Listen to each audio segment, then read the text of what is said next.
They had no wheel for transport, no alphabetic writing system, no iron tools, no draft animals capable of hauling stone across mountains. Yet they built tens of thousands of kilometers of road through one of the harshest landscapes on Earth. They suspended bridges over Andean gorges.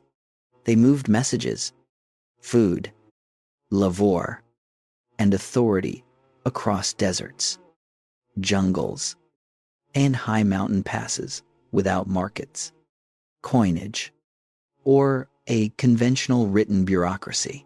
The Inca Empire reached its height in less than a century. In that time, it became the largest empire in the pre-Columbian Americas by territory, and then collapsed so quickly that much of its story was later reduced to ruins, legends, and fragments of colonial records. This is not the story of a civilization that got lucky. It is the story of how human intelligence, applied with relentless creativity to some of the most demanding conditions on Earth, built one of the most astonishing systems in world history. The question is not only how they did it, the question is why so much of the story is still unknown to the wider world. Chapter 1. Before the Inca, the world they inherited. Imagine standing at an altitude of nearly 4,000 meters above sea level, on a treeless plateau where the wind cuts through every layer of clothing you own, where the air holds so little oxygen that your body struggles to do things it normally does without thinking, where the temperature can drop below freezing at night and rise to sunburn intensity by midday. Now imagine building a city there.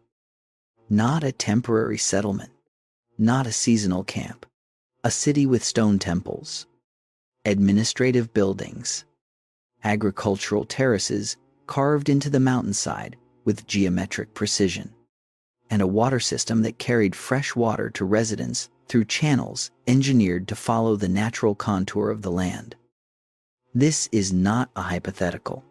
This is what happened across the Andean highlands for more than 3,000 years before anyone called themselves Inca. And understanding why requires understanding something that most popular accounts of the Inca skip entirely. The Inca did not build their empire on empty land. They built it on top of accumulated millennia of Andean civilization, each layer leaving behind knowledge, infrastructure, and ideas that the Inca absorbed, improved, and made their own. To understand what the Inca achieved, you first have to understand what they inherited, and what they inherited was extraordinary. The geography of the Andes is unlike anywhere else on Earth, and that geography shaped everything that happened there. The western coast of South America is one of the driest places on the planet, a coastal desert where rainfall is nearly non-existent and where life depends almost entirely on rivers flowing down from the mountains above. Just behind that desert, the land rises with extraordinary abruptness into the Andes mountain chain, the longest continental mountain range in the world, running the entire length of South America from north to south. And on the eastern slopes of those mountains, the land drops just as abruptly into the Amazon basin, one of the wettest and most biologically dense environments on Earth. 3 completely different ecological zones, separated in some places by less than 200 kilometers of horizontal distance, but divided by vertical differences of more than 4,000 meters. Coast, highlands, and jungle, each zone producing completely different food sources, each zone presenting completely different challenges for human survival.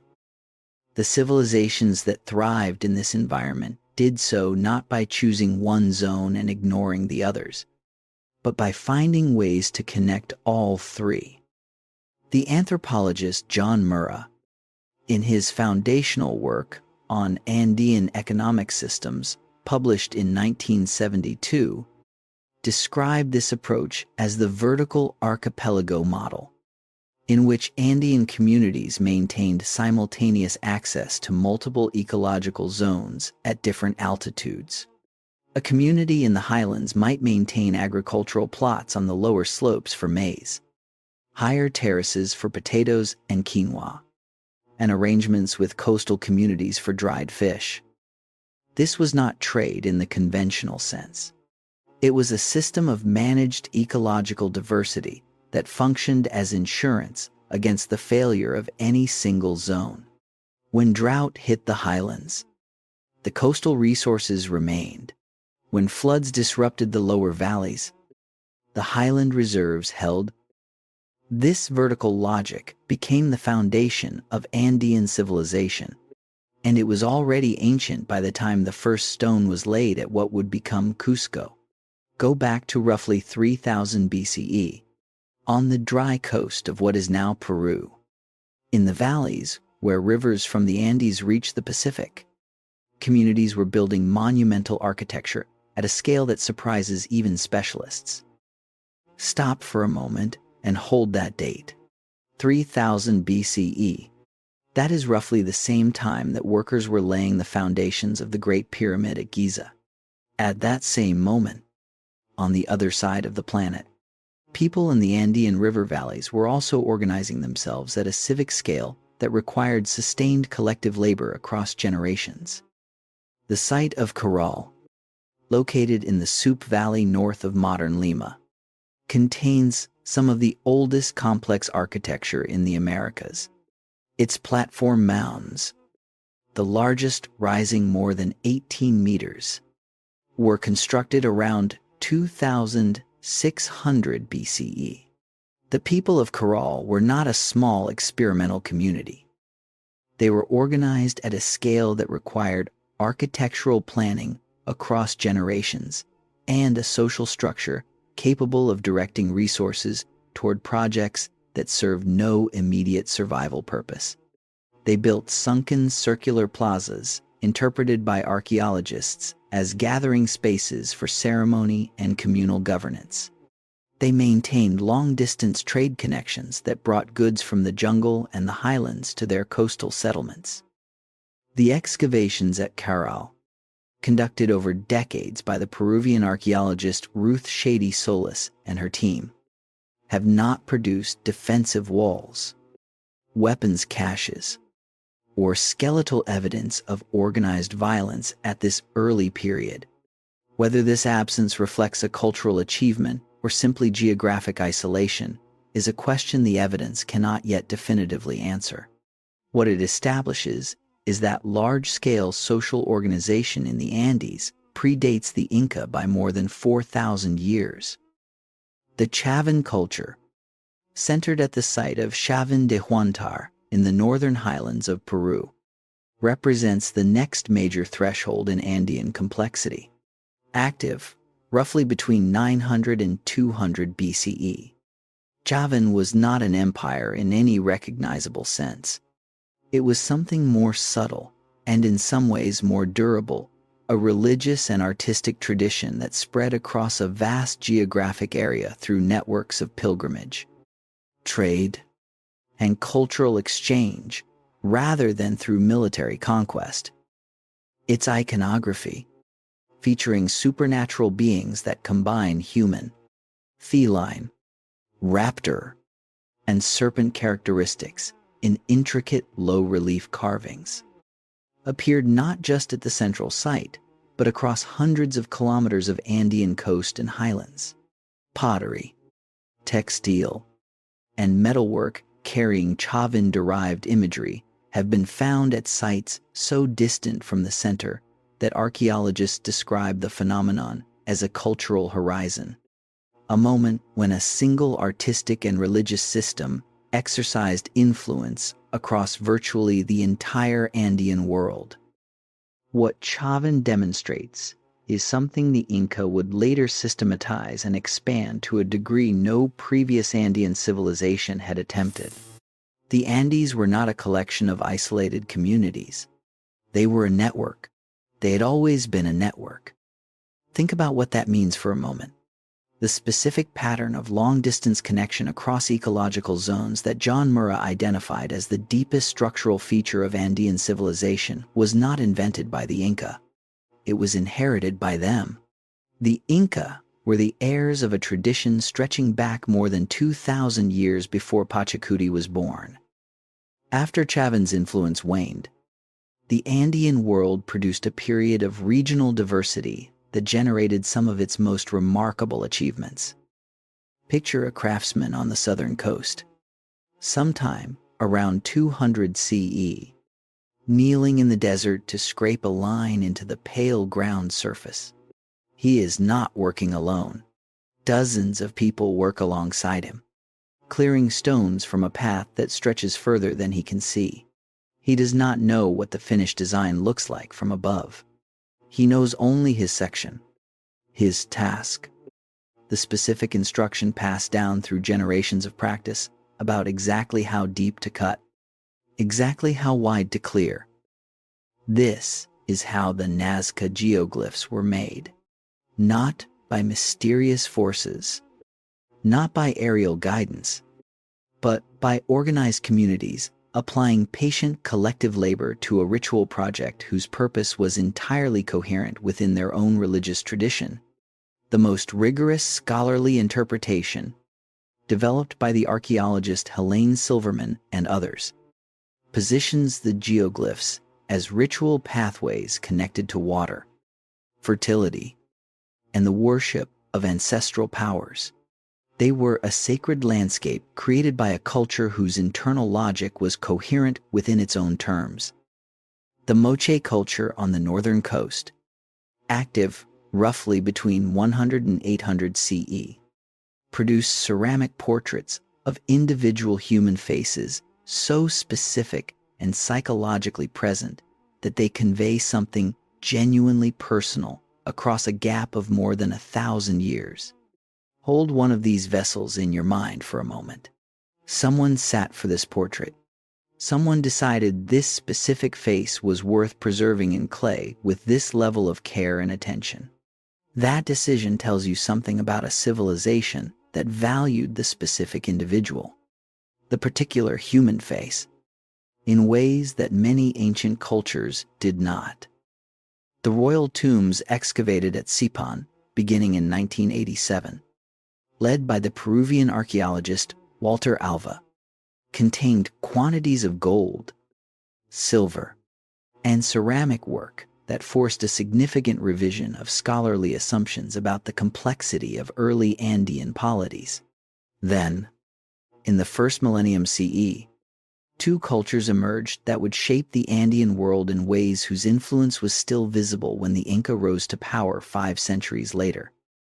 Imagine living in a city at 4,000 meters elevation, where the air is so thin that every physical task requires more effort than it would at lower altitude, where frost can kill a harvest overnight, where the sun burns with an intensity the altitude amplifies. Now imagine that your civilization develops an agricultural technology that uses the water channels around your city to create microclimates warm enough to protect crops from those killing frosts. You do not fight the environment. You turn the environment into a tool. This is what Tiwanaku did. Centered at a site on the southern shore of Lake Titicaca, Tiwanaku was a city and religious complex that, at its peak, between roughly 500 and 1,000 CE, housed a population that modern estimates, with appropriate scholarly caution, place between 10,000 and 60,000 people. Its raised field system, known in Andean archaeology as suka colis, transformed shallow lake margins into highly productive agricultural zones by building up platforms of earth separated by water channels.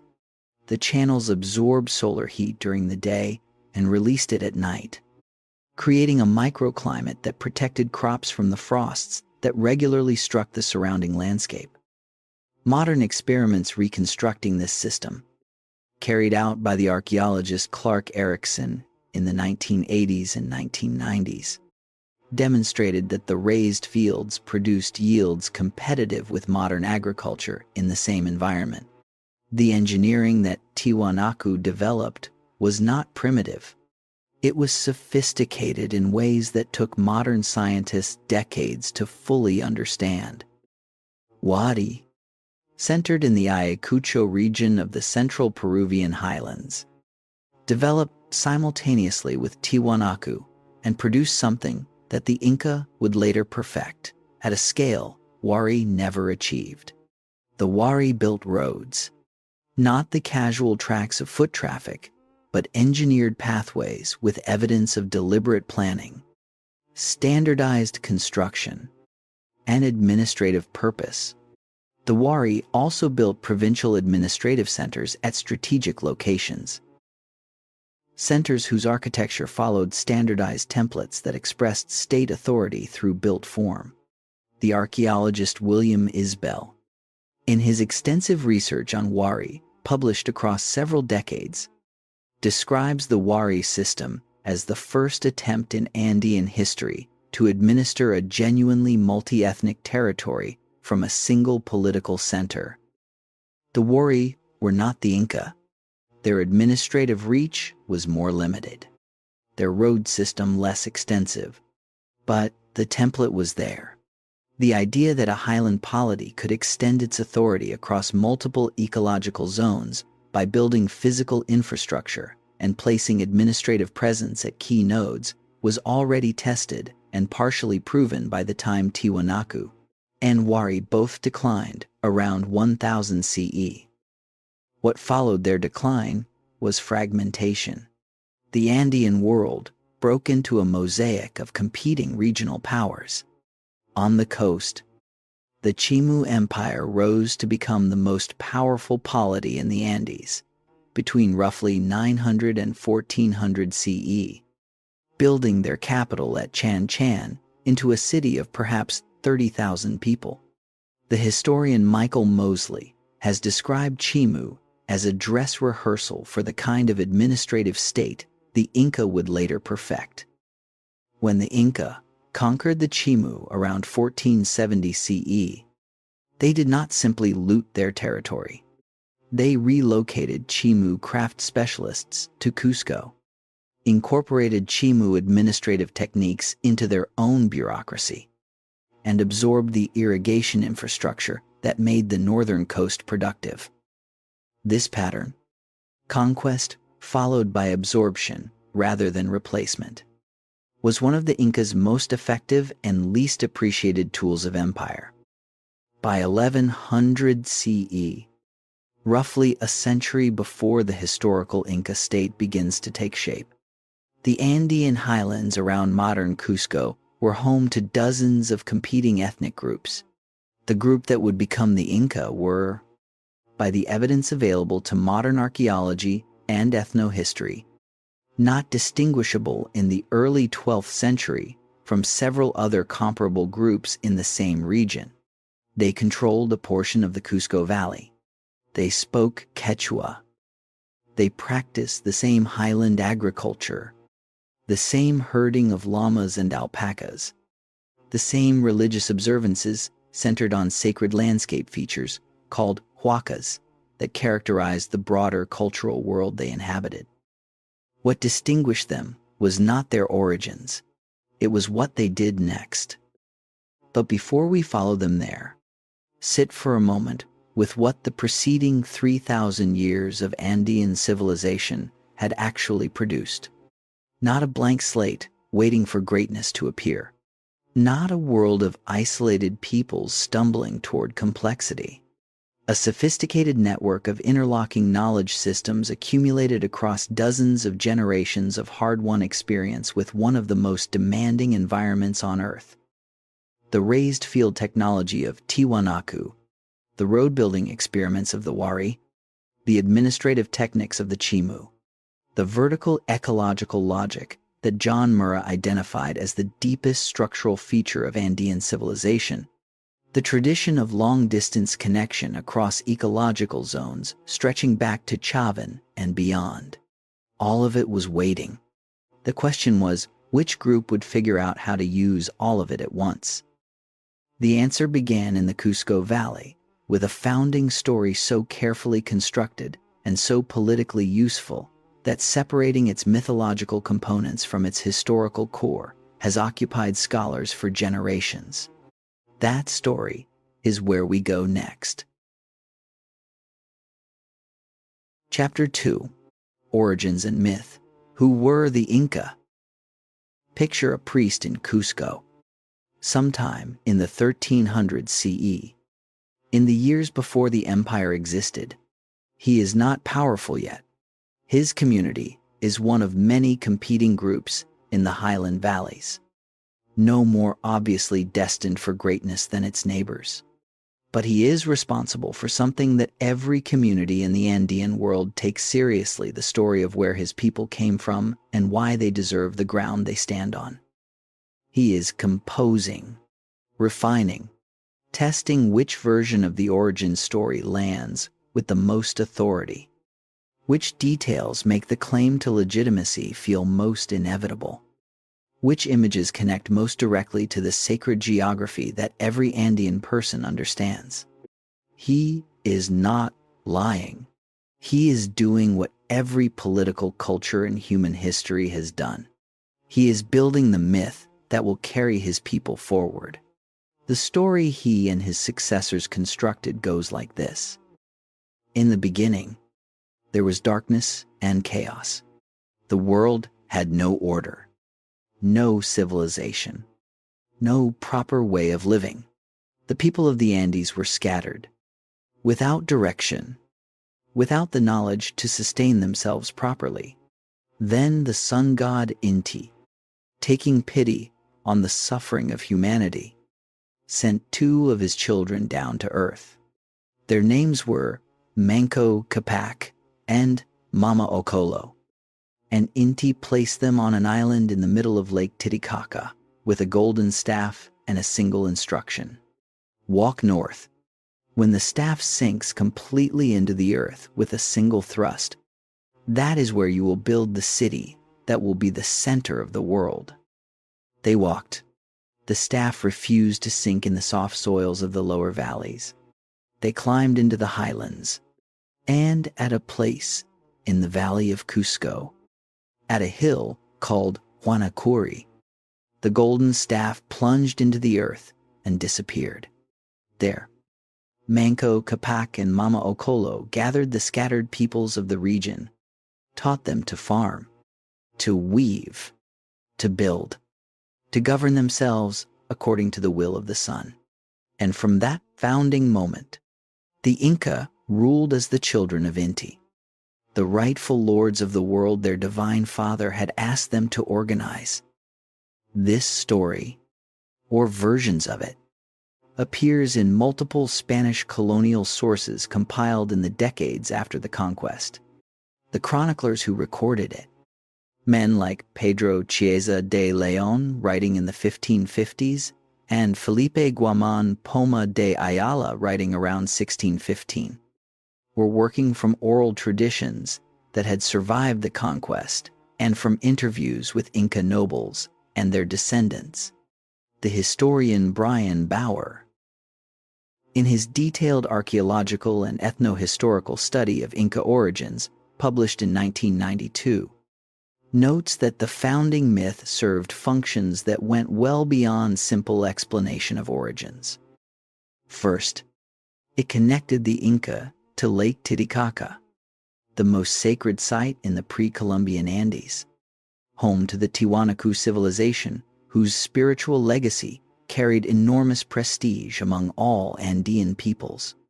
By locating their origin story at Titicaca, the Inca were claiming inheritance of that entire tradition, regardless of whether their actual ancestors had any meaningful connection to Tiwanaku. Second, it established the Sapa Inca, the supreme ruler, as the direct son of the sun. This created a theological foundation for political authority that was extremely difficult to challenge.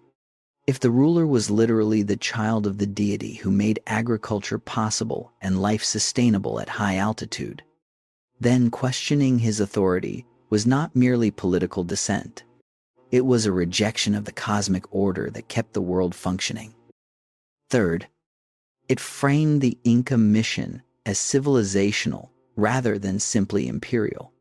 They were not conquering people for tribute and land. They were bringing order to chaos, civilization to the uncivilized, the light of Inti to those living in darkness. This was a story that could be told to subject peoples in a way that raw conquest could not. The Inca did not take your land. They gave you the sun. Political myths, this effective, do not appear by accident. They are constructed, refined over time, and actively promoted through the institutions that control cultural production. The Inca had a specific institution for exactly this purpose. The Amatas were the intellectual class of the Inca Empire, keepers of oral tradition, teachers in the schools attached to the royal court, and custodians of the historical narratives that gave the empire its ideological coherence. They composed and preserved the historical accounts, genealogies, and ritual narratives encoded in the quipu, the knotted cord recording system, and performed them in song and recitation at the great festivals of the Inca calendar. The historian Gary Urton, whose decades of research on quipu represent the most sophisticated analysis of the recording system available, argues that the Amatas maintained what was effectively a state archive of narrative and administrative information, an archive that was partly destroyed and partly suppressed in the chaos of the conquest. What survived in the colonial sources is therefore already filtered through at least 2 layers of transformation. The Amatas shaped the historical tradition to serve the ideological needs of the state. The Spanish chroniclers then recorded that tradition through a European conceptual framework that frequently forced Andean political and religious concepts into categories they did not quite fit. Working with these sources requires holding both layers of mediation in mind simultaneously, which is why the history of the Inca is genuinely harder to write than the history of civilizations that left alphabetic archives. But here is what the archaeology can tell us that the foundation myth cannot. The Cusco Valley in the early 12th century CE was a contested landscape. Multiple ethnic groups occupied different portions of the valley and the surrounding highlands. The group that would become the Inca controlled a portion of the valley floor near the confluence of 2 rivers, the Huatanay and the Tulumayo, where the soils were productive and water was available year-round. The archaeological evidence from this period, analyzed by Brian Bauer and his collaborators in surveys conducted in the 1990s, shows a settlement pattern consistent with a modest chieftaincy, one of several comparable groups competing for resources and influence in the same general area. The Inca founding myth says they arrived at Cusco and found primitive, disorganized people whom they proceeded to civilize. The archaeology says something more complicated. The region was already organized, already agricultural, already participating in the broader Andean cultural network. The Inca did not arrive in an empty valley. They were already in it, competing with their neighbors on roughly equal terms for several generations before something changed. That something is what the myth encodes, in the way that all successful political myths encode real events in symbolic language designed to maximize their cultural utility. The specific number of early Inca rulers listed in colonial sources varies between different accounts, ranging from 8 to 13 depending on the chronicler. The historian John Rowe, whose work on Inca chronology published in 1945 established a framework that subsequent scholars, including Brian Bauer, Maria Rostvorovsky, and Gary Urton, have both built on and in important cases significantly revised, identified a pattern in the early dynastic lists that most historians now accept in its broad outlines. The first 7 or 8 rulers, whatever their names, are essentially mythological figures whose reigns cannot be independently dated or verified, and whose stories follow the structural patterns of founding myth rather than recoverable historical narrative. This is not a failure of the historical record. It is how oral traditions work across cultures. The deep past is organized around structurally important figures who embody cultural values and explain present arrangements. The Inca founding rulers explain why the Inca are who they are, why they rule from Cusco, why they have the relationship with Inti that justifies their authority. They are not fabrications in the sense of deliberate deception. They are true in the way that myths are true, which is a different kind of truth from chronological history. The name Inca itself is worth pausing on, because it is one of the most significant misunderstandings embedded in how the empire is commonly understood. In its original usage, Inca referred specifically to the ethnic groups centered at Cusco and, more narrowly, to the ruling class within that group.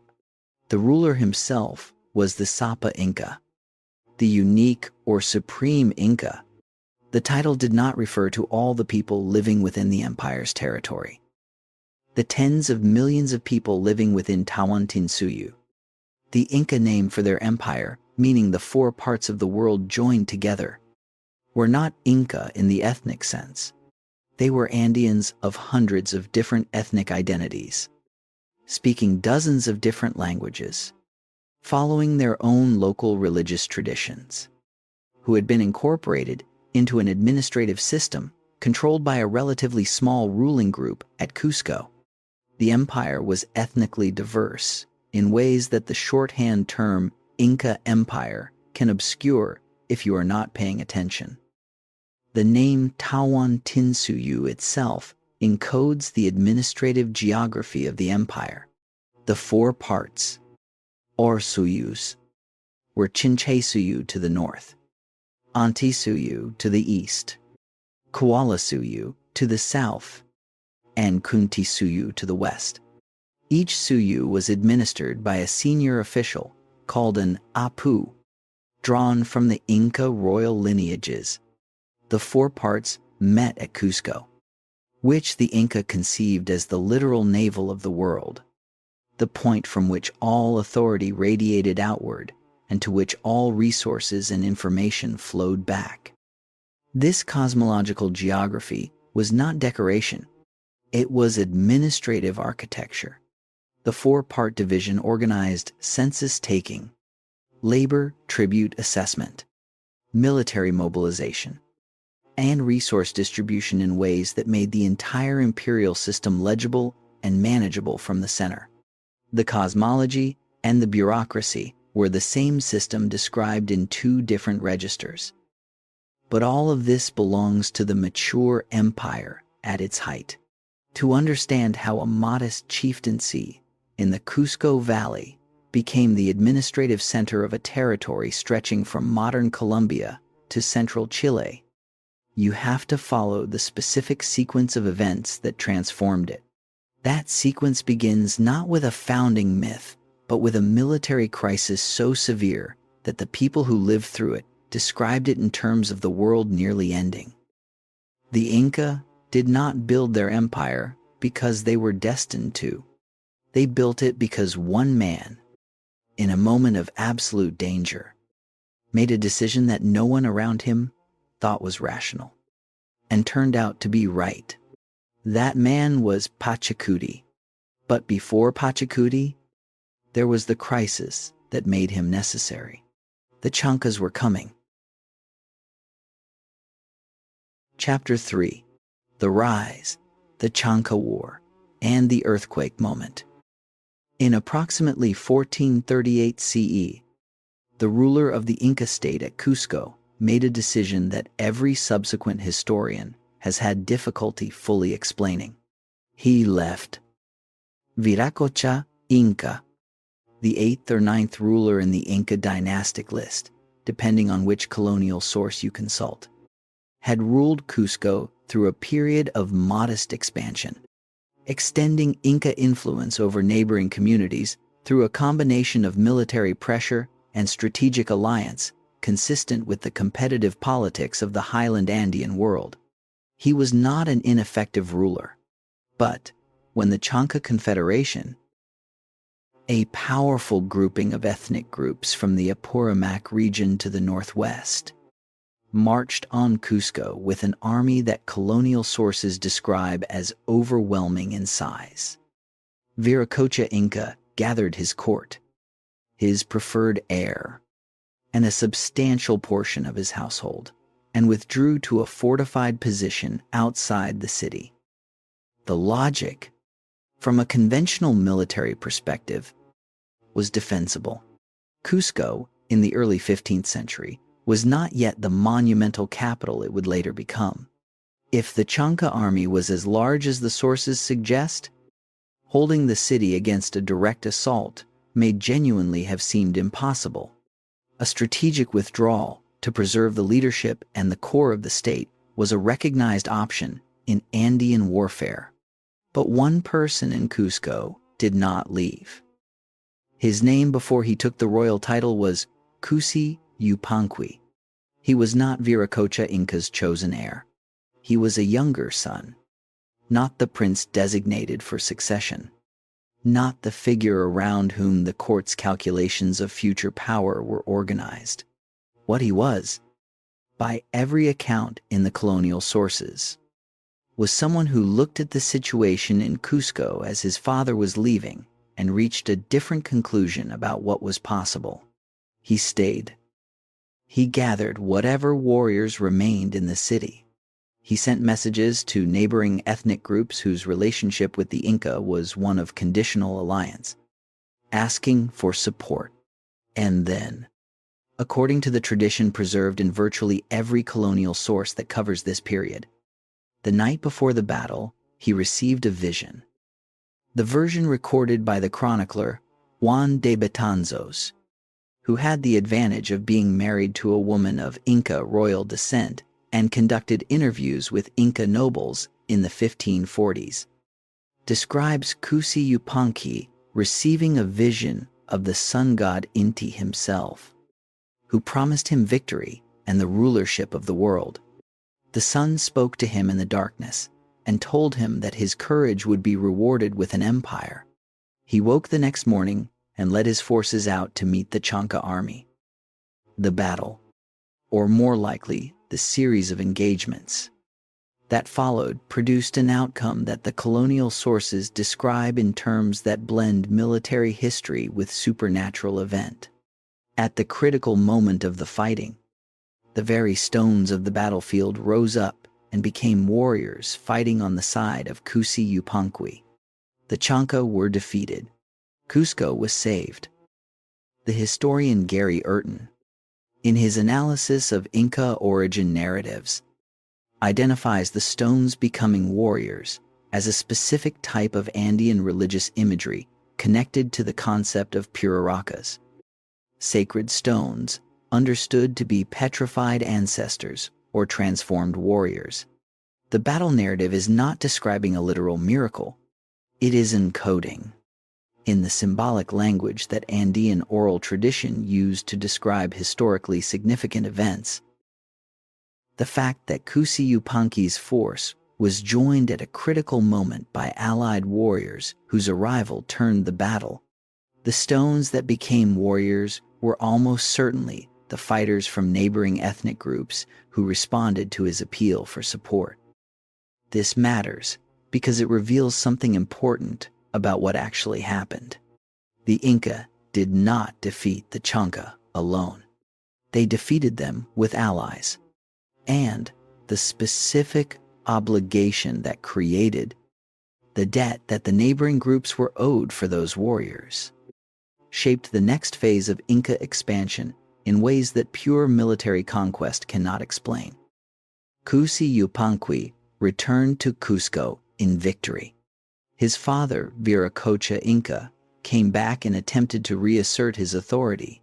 The dynamics of what followed are described differently in different colonial sources, which the historian Maria Rostvorovsky, in her extensive study of Inca political history, published in 1999, interprets as evidence that the transition of power was genuinely contested and that different factions later shaped the historical record to serve their own interests.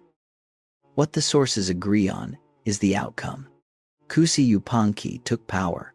He took a new name, as was the Inca practice when a ruler assumed the throne. The name he took was Pachacuti, meaning the one who transforms the world, or the earthquake, or the world reversal. The name was either prophetic or retrospectively applied, because what he did in the decades that followed justified every syllable of it. Pachacuti ruled, by modern scholarly estimates, from approximately 1438 to approximately 1471 CE, with the caveat that these dates, while widely used following the framework John Rowe established in 1945, have been debated and in some cases revised by subsequent scholars, including Brian Bauer and Maria Rostvorovsky.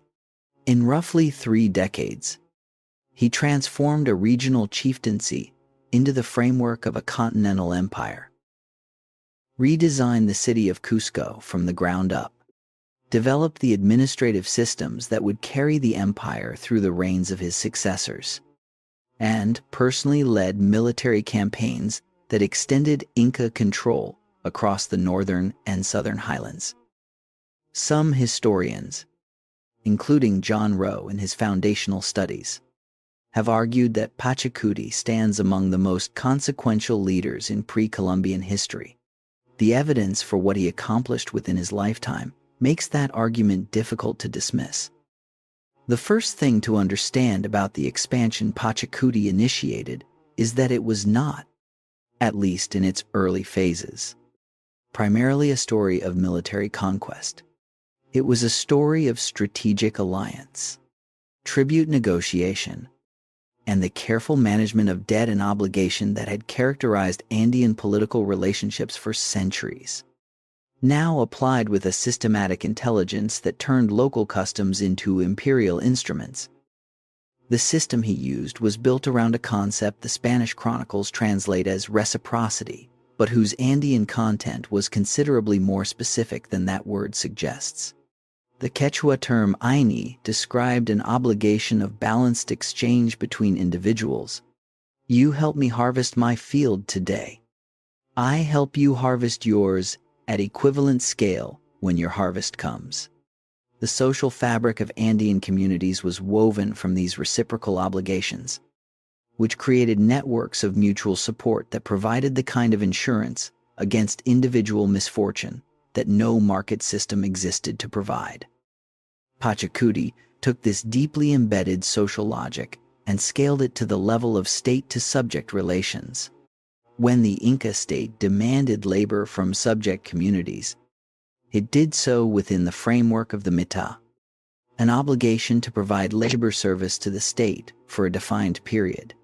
But the state, in return, was obligated to provide the workers with food, clothing, tools, and chicha, the fermented maize beer that was both a practical caloric supplement and a ritual necessity at Andean communal events. The state fed you while you worked for the state. The state equipped you for the work it asked you to do. The obligation was framed not as a tax extracted from your production, but as a labor contribution to a collective project for which you received the support of the collective in return. This framing was not purely ideological window dressing. The Inca state actually maintained the obligation. The vast network of storehouses, the colcas, that lined the roads and filled the hillsides above, administrative centers across the empire were not treasure houses. They were the material expression of the state's obligation to its labor force. They held the food, textile, weapons, and tools that the state owed to the workers and soldiers it called on. The historian Craig Morris, who conducted extensive archaeological study of the Inca Administrative Center at Huánuco Pampa in the 1970s and 1980s, estimated that the storehouses at that single site could provision tens of thousands of workers and soldiers for extended periods. Multiply that capacity across hundreds of similar centers along thousands of kilometers of road, and you begin to understand the logistical architecture that made Inca expansion possible. Pachacuti's approach to neighboring groups combined several distinct instruments deployed in sequence. The first was diplomacy. An Inca delegation would arrive at the court of a regional lord bearing gifts, specifically luxury goods produced in Cusco workshops, fine textiles of a quality unavailable outside the Inca sphere, and the conception of chicha together, which in Andean custom formalized a relationship of mutual obligation between the participants. The message was specific. Acknowledge the Sapa Inca as your paramount lord.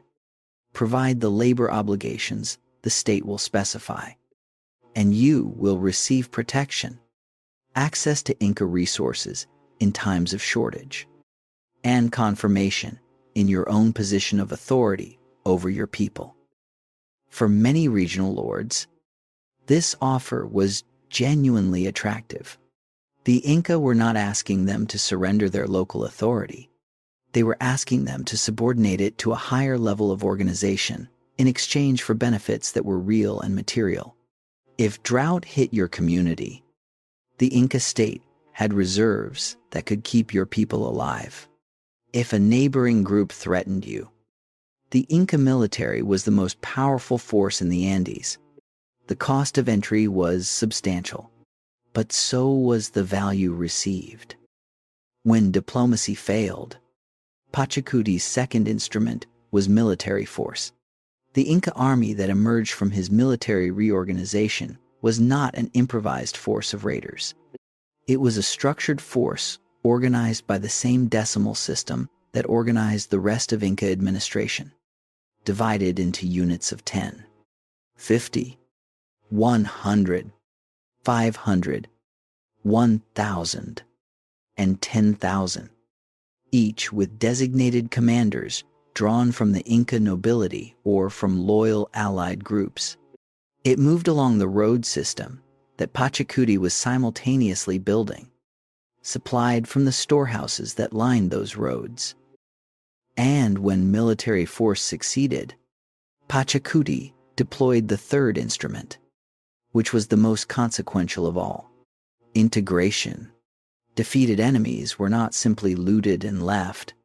Their lords were taken to Cusco, educated in Inca customs and language, given Inca wives from secondary branches of the royal family, and returned to their communities as administrators of the Inca state. Their children were raised at Cusco, absorbing Inca cultural values as their own. The community's sacred objects, its huacas, were brought to Cusco and housed in a dedicated facility where they were maintained and honored, while also serving as a form of political bond, ensuring loyalty. The historian Rebecca Stone, in her analysis of Inca cultural policy, describes this as one of the most sophisticated instruments of imperial governance ever developed, a system that converted resistance into loyalty, not by destroying the identity of conquered peoples, but by making their identity legible and manageable within the Inca framework. You kept your gods, your language, your agricultural practices, and your local authority structure. You simply added, above all of those things, the authority of the Sapa Inca and the obligations of the Mita. This system worked with extraordinary effectiveness for roughly 3 generations. Under Pachacuti and his successors, Tupac Inca, Yupanqui, and Huayna Capac, the empire expanded from a regional highland state controlling perhaps 40,000 square kilometers to a territory of nearly 2 million square kilometers, stretching from the modern Colombian border in the north to central Chile and northwestern Argentina in the south. Before we follow that expansion, though, we need to understand the city at its center. Because Pachacuti did not only conquer territory, he designed a capital, and the city he designed tells you more about the empire he intended to build than any military campaign does. Chapter 4. Pachacuti and the Architecture of Power. There is a moment in the life of every great builder when the scale of what they intend becomes clear to the people around them, and the people around them cannot quite believe what they are hearing. Pachacuti had that moment sometime in the years immediately following his victory over the Chanka, when he summoned the lords of the communities surrounding Cusco, informed them that they would be relocating their populations to new settlements outside the valley, and told them that the city they had lived in and around for generations was going to be torn down and rebuilt from the beginning. Not repaired, not expanded, rebuilt from the ground up according to a new plan. The colonial chronicler Juan de Betanzos, drawing on accounts from Inca nobles he interviewed in the 1540s, describes Pachacuti creating a scale model of the new Cusco in clay before construction began, laying out the positions of temples, palaces, plazas, and water channels with his own hands, then presenting the model to the lords whose labor would build it. Whether this specific detail is precisely accurate or is a tradition that accumulated around the memory of an extraordinarily ambitious construction project, what it captures is real. Pachacuti was not simply building bigger versions of what already existed. He was designing a new kind of city for a new kind of political entity that had not previously existed in the Andes.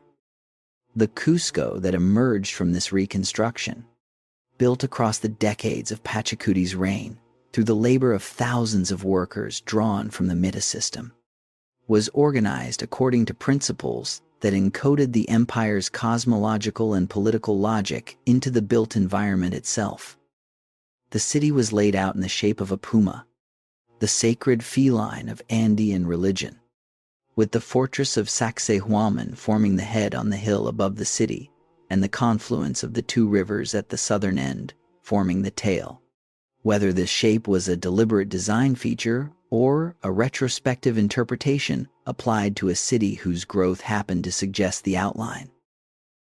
The scholarly consensus articulated by the archaeologist John Rowe in his foundational studies of Inca Cusco is that the Puma plan was intentional, a cosmological statement embedded in the urban form itself. At the center stood the Huachay Pata, the Great Plaza, an open space capable of holding tens of thousands of people for the state festivals that were the primary mechanism through which the Inca integrated their diverse subject populations into a shared ritual calendar. The plaza was not simply a gathering space. It was a political instrument. The festivals held there, the most important of which were Inti Raymi in June and Capac Raymi in December, brought delegations from across the empire to Cusco, where they participated in ceremonies that positioned the Sapa Inca as the earthly representative of Inti and their own presence as an act of incorporation into the solar order. Adjacent to the plaza stood the Coricancha, the temple of the sun, the religious and symbolic center of the entire empire. Its walls were lined with sheets of gold, the metal of the sun, and its interior housed not only the primary cult image of Inti, but also the sacred objects of conquered peoples, the huacas that had been brought from communities across the empire and installed here under Inca supervision. Think about what that meant if you were a lord from a newly conquered community making your first visit to Cusco. Your sacred object was here, The thing that connected your community to its ancestors and its land was here, under the roof of the Inca sun god, maintained with care and ceremony, present and honored, but permanently located in the center of someone else's power. It was simultaneously respect and control, expressed in stone and gold. The construction techniques used at Cusco represent one of the most studied aspects of Inca civilization. The Inca built in stone using ashlar masonry, in which large blocks were shaped and fitted together without mortar. Each block carved to interlock precisely with its neighbors, so that the joints between them are often barely visible to the naked eye. The blocks at major sites like Sacsayhuaman weigh in some cases more than 100 tons.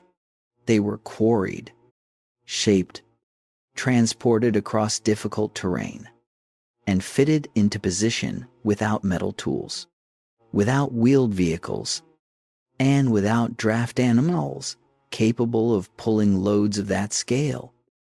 The engineering historian Jean-Pierre Protzen, who conducted the most systematic experimental study of Inca stone-cutting techniques available, published in 1993, demonstrated through hands-on experimentation that Inca masons could achieve the precise fitting visible at major sites using stone hammers and an iterative process of trial fitting and adjustment, repeatedly placing blocks in position, identifying high points that prevented complete seating, removing the block, grinding down the high points, and replacing it until the fit was satisfactory.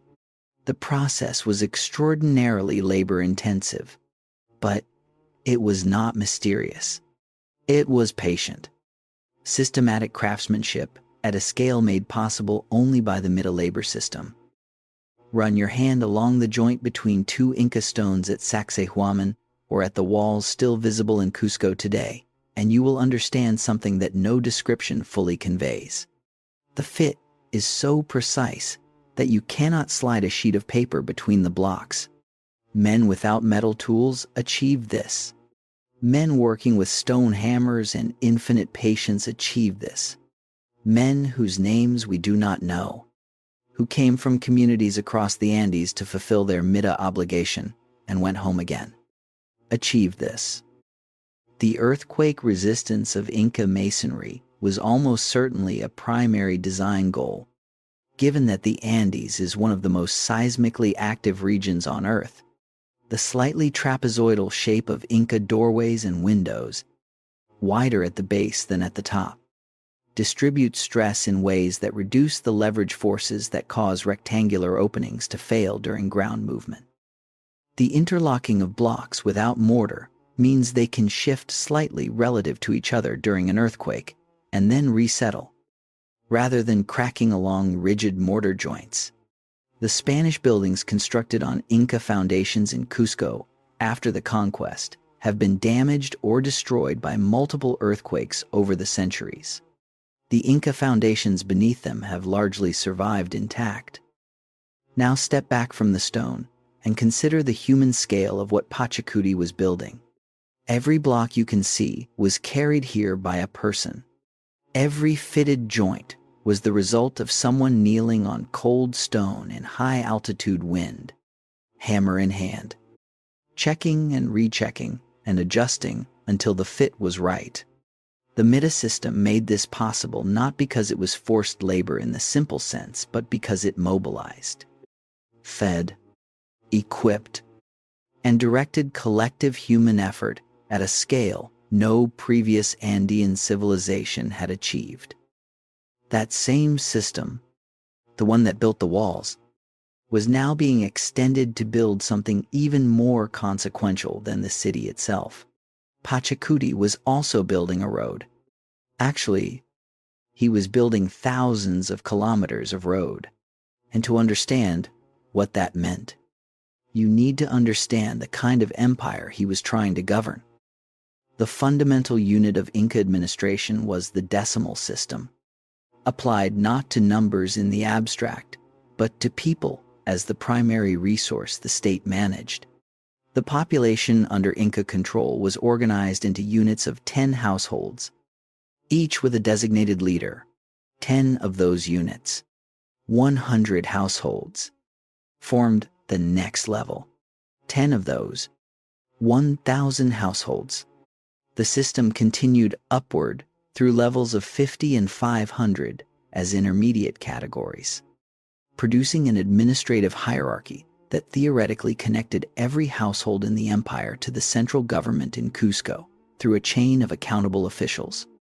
The historian Gary Urton notes that the decimal system was not perfectly applied across the entire empire in practice. Local ethnic groups retained their own internal organization, which was sometimes adapted to fit the decimal framework and sometimes accommodated alongside it.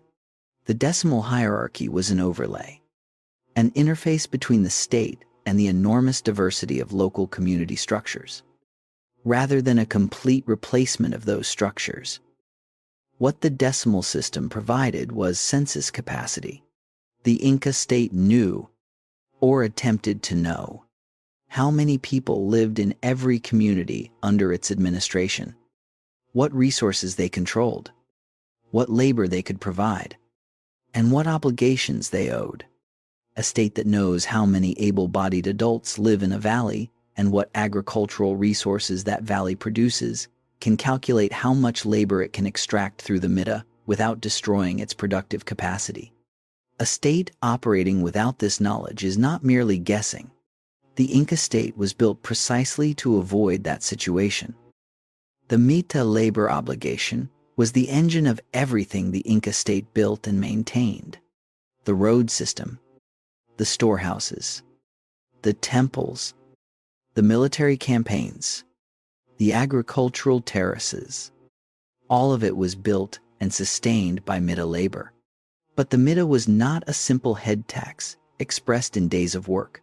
It was a carefully calibrated system that matched the type of labor demanded to the specific capabilities of each community. Communities in the highlands with access to stone quarries provided stonemasons. Communities near forests provided timber workers. Communities with textile-producing traditions provided weavers. The state demanded what a community could provide in quantity and quality, and it received those goods or services in exchange for fulfilling its reciprocal obligation of provisioning the workers. The historian John Murra, whose foundational work on Inca economic systems published in 1956, established the framework that most subsequent scholarship builds on, argued that the Inca economy was not a market economy and was not a simple command economy. It was something genuinely different from both. A system organized around the mobilization and redistribution of labor rather than the exchange of commodities, in which the state functioned simultaneously as the largest employer, the largest landlord, the largest storehouse operator, and the primary ritual organizer of a society whose social cohesion depended on the regular performance of collective obligation. Understanding this system is the key to understanding why the Inca Empire worked as long as it did, and why it failed when it did. It worked because it aligned the logic of state extraction with the deeply embedded Andean social logic of reciprocal obligation. It failed because it was entirely dependent on the continued performance of those obligations by a state whose capacity required continuous expansion. The moment expansion stopped, or the moment the state's ability to fulfill its side of the bargain was disrupted, the moral framework that justified the system began to dissolve. But that dissolution was still in the future.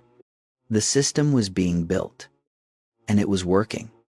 And the empire it was building was only beginning to reach the geographic scale that would test it most severely. To administer this empire across nearly 2 million square kilometers of extreme terrain, Pachacuti needed something beyond stone walls and trained administrators. He needed a way to move information faster than any previous Andean civilization had moved it. He needed a way to record complex data without paper, without ink, without the scribal traditions that old-world bureaucracies depended on.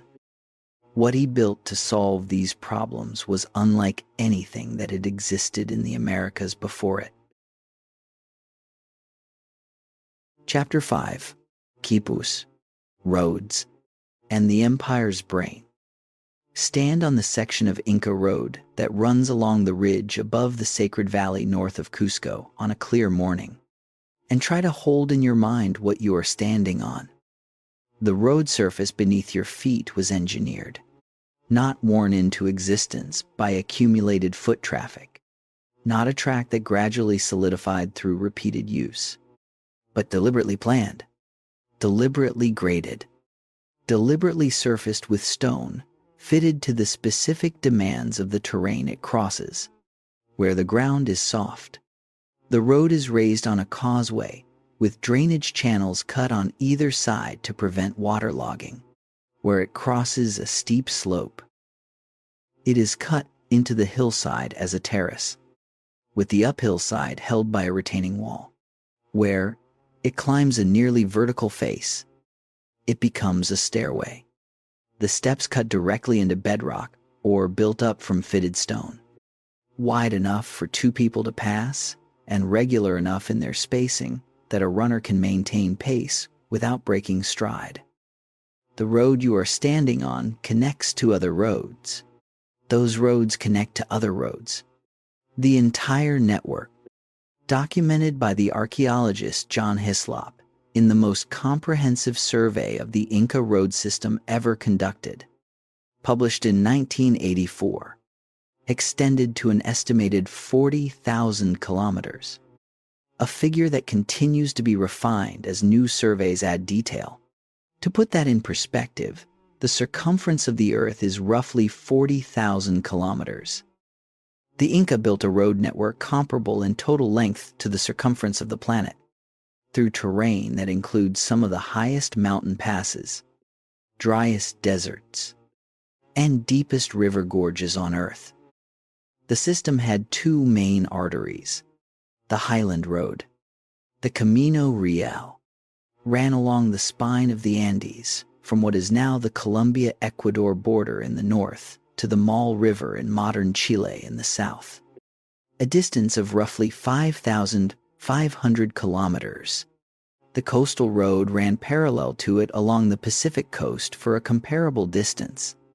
The two arteries were connected by dozens of transverse roads running east-west across the three ecological zones, creating a grid of connectivity across a territory of nearly 2 million square kilometers. The engineering varied by terrain and by the resources available at each location, but the consistency of construction quality across the entire system indicates centralized planning and standardized specifications. Hislop's survey identified remarkable uniformity in road width, retaining wall construction technique, and the placement of associated infrastructure across sites separated by hundreds of kilometers. This uniformity was not accidental. It was the product of a state that understood infrastructure as a form of administrative language, with consistent form expressing consistent authority. At regular intervals of roughly 20 to 30 kilometers, corresponding approximately to a day's walking distance or a runner's relay distance, the Inca built tambos, way stations that provided food, shelter, equipment storage, and administrative functions for travelers, officials, and military units moving along the road. The tambos were state facilities, stocked from the storehouse system and staffed by Mida workers, whose function was to keep the road system operating as a coherent logistical network rather than simply a collection of physical paths. Now pause for a moment and think about what it meant to be a family living 2 days' walk from the nearest tambo, knowing that the storehouse on the hillside above the road was full. You had planted your fields.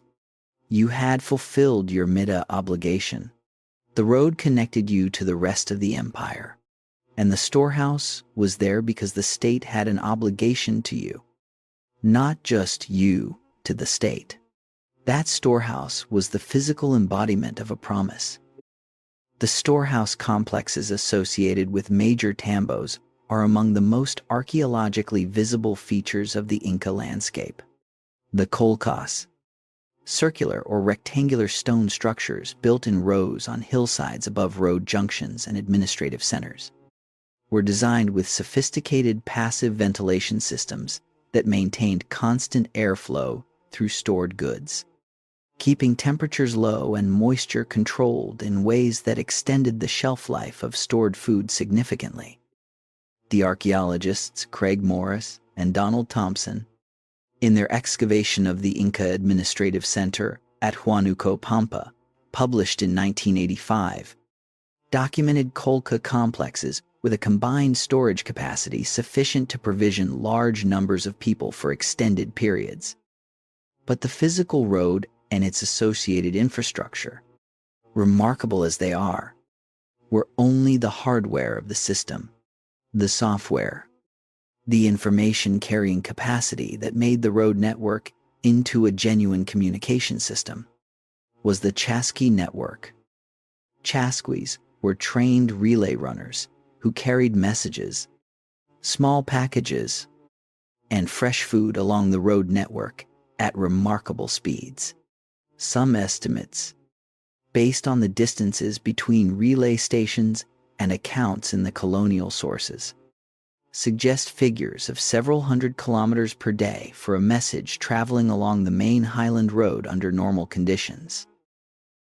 Though scholars, including Brian Bauer, note that such estimates involve assumptions about station spacing that cannot always be independently verified. The speed was achieved not by individual runners covering the entire distance, but by a relay system in which each chasqui ran only the distance between two stations, perhaps 2 to 3 kilometers, at full speed before handing off to the next runner, waiting at the following station.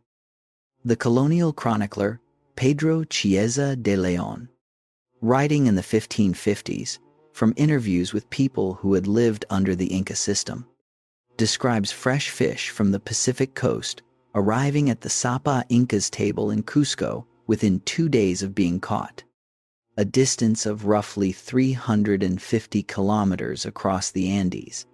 Whether or not every such account reflects precise operational performance, what it captures is something important about what the system was designed to provide. It was not just military communication or administrative data transfer. It was the physical ability to demonstrate, in material and daily terms, that the Sapa Inca's authority extended to every corner of his territory. The bridges that carried these roads across the deep gorges of the Andes present perhaps the most visually dramatic expression of Inca engineering. The Apurimac River Gorge, which the main highland road had to cross at several points, drops more than 1,000 meters below the road's elevation in some sections. The Inca solution was the suspension bridge built from twisted vegetable fiber cables, primarily from the ichu grass of the highlands and the agave fiber of lower altitude zones, braided into cables of extraordinary tensile strength. The most famous of these bridges, the Quipu's Bridge over the Apurimac near the modern town of Quiju, has been maintained continuously from Inca times through the present day by the local community, using the same techniques and the same annual renewal ceremony that the Inca established. The bridge is rebuilt every year in a ceremony lasting several days, with the entire community participating in twisting the new cables, assembling the bridge deck, and installing the handrails, after which the old bridge materials are ceremonially released into the river. In 2013, the Quipu's Bridge and the surrounding cultural landscape were inscribed on the UNESCO Intangible Cultural Heritage List. The fiber cables used in these bridges were not a second-best solution. They were a first-best solution to the specific engineering problem of spanning deep, seismically active gorges in a landscape where the primary structural materials were vegetable, fiber, and stone. A fiber suspension bridge flexes under load and movement rather than resisting it rigidly, which makes it significantly more durable under the seismic conditions of the Andes than any rigid structure of comparable span would be. That is not primitive engineering. That is good engineering. Now hold all of this together. The road network, the Tambo system, the Calca storage complexes, the Chasqui relay runners, the suspension bridges. This is a communication and logistics system of extraordinary capability, moving information, goods, and people across a continental territory at speeds and with a reliability that no other pre-Columbian civilization in the Americas approached. And it was all managed, recorded, and administered without a single alphabetic document. This is the point where the Inca story becomes genuinely strange to a modern mind, because the administrative complexity we have been describing required information management at a scale and precision that most people instinctively associate with writing. The Inca did not have writing in any form that modern scholars have been able to identify as encoding language directly. What they had instead was a recording system of a completely different kind, one that has been studied intensively for more than a century and that still holds fundamental mysteries the best scholars in the field have not resolved. The quipu, spelled also quipu in the contemporary orthography preferred by many Andean scholars. Picture someone handing you a quipu for the first time. You hold what looks like a fringe of knotted strings, perhaps 20 or 30 chords hanging from a thicker horizontal one. Some chords are white, some are red, some are a deep brown, some have subsidiary chords hanging from them. Each chord has knots at different positions along its length, each knot of a slightly different type. To your eye, trained on alphabetic writing, it looks like a decorative object, perhaps something ceremonial, perhaps something personal. To a trained quipu kamayok, the specialist whose entire professional life was devoted to creating and reading these devices, it was a document. It could be read as specifically and as reliably as any written text in any other tradition. Information was encoded through a combination of the color of the cord, the type of fiber used, the direction of the spin of the fiber, the type of knot tied, the position of the knot along the cord, and the arrangement of chords relative to each other. Each of these variables carried meaning. Each combination of variables carried more specific meaning. The system could record, at minimum, the kind of numerical and administrative data that running a large empire required. Whether it could record more than that is the question that has occupied specialists for generations. The Spanish colonizers who first encountered Quipus understood immediately that they were recording devices of importance. Multiple colonial sources describe quipuca mayoks producing information from their devices in response to questions from colonial administrators. The sources describe Quipus recording census data, tribute assessments, calendar information, genealogies, and historical narratives. The systematic scholarly study of quipu began in the early 20th century with the work of Leland Locke, whose analysis published in 1923 demonstrated that many quipus used a decimal positional notation system to record numbers, with knot types and positions encoding units, tens, hundreds, and thousands.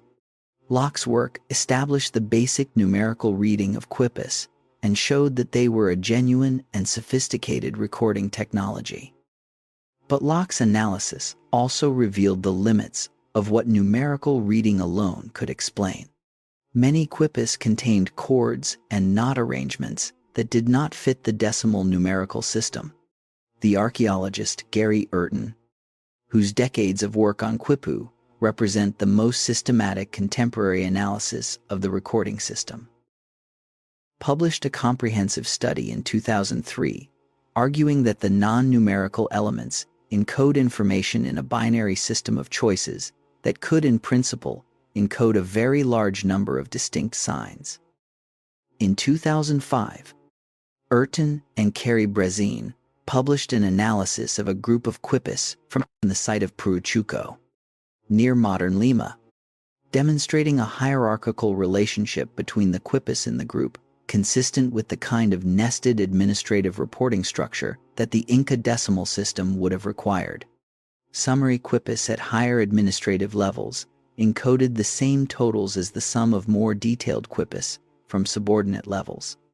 This provided the first direct archaeological evidence that the quipu system functioned as an administrative recording network in exactly the way the colonial sources described. Then, in 2017, the researcher Sabine Hyland published an analysis identifying what she describes as a phonetic component in the quipu recording system, a set of chord constructions that appear to encode syllables rather than numbers. In a sample of quipus from a single coastal region, this analysis is still being evaluated by the broader scholarly community. If confirmed by subsequent research on larger samples, it would represent the first direct evidence that the quipu could record language itself. Step back for a moment and hold what that possibility means. Somewhere among the approximately 900 quipus surviving in museum collections around the world, there may be documents, not just accounting records, documents. The Inca may not have been a civilization without writing. They may have been a civilization whose writing we have not yet learned to read.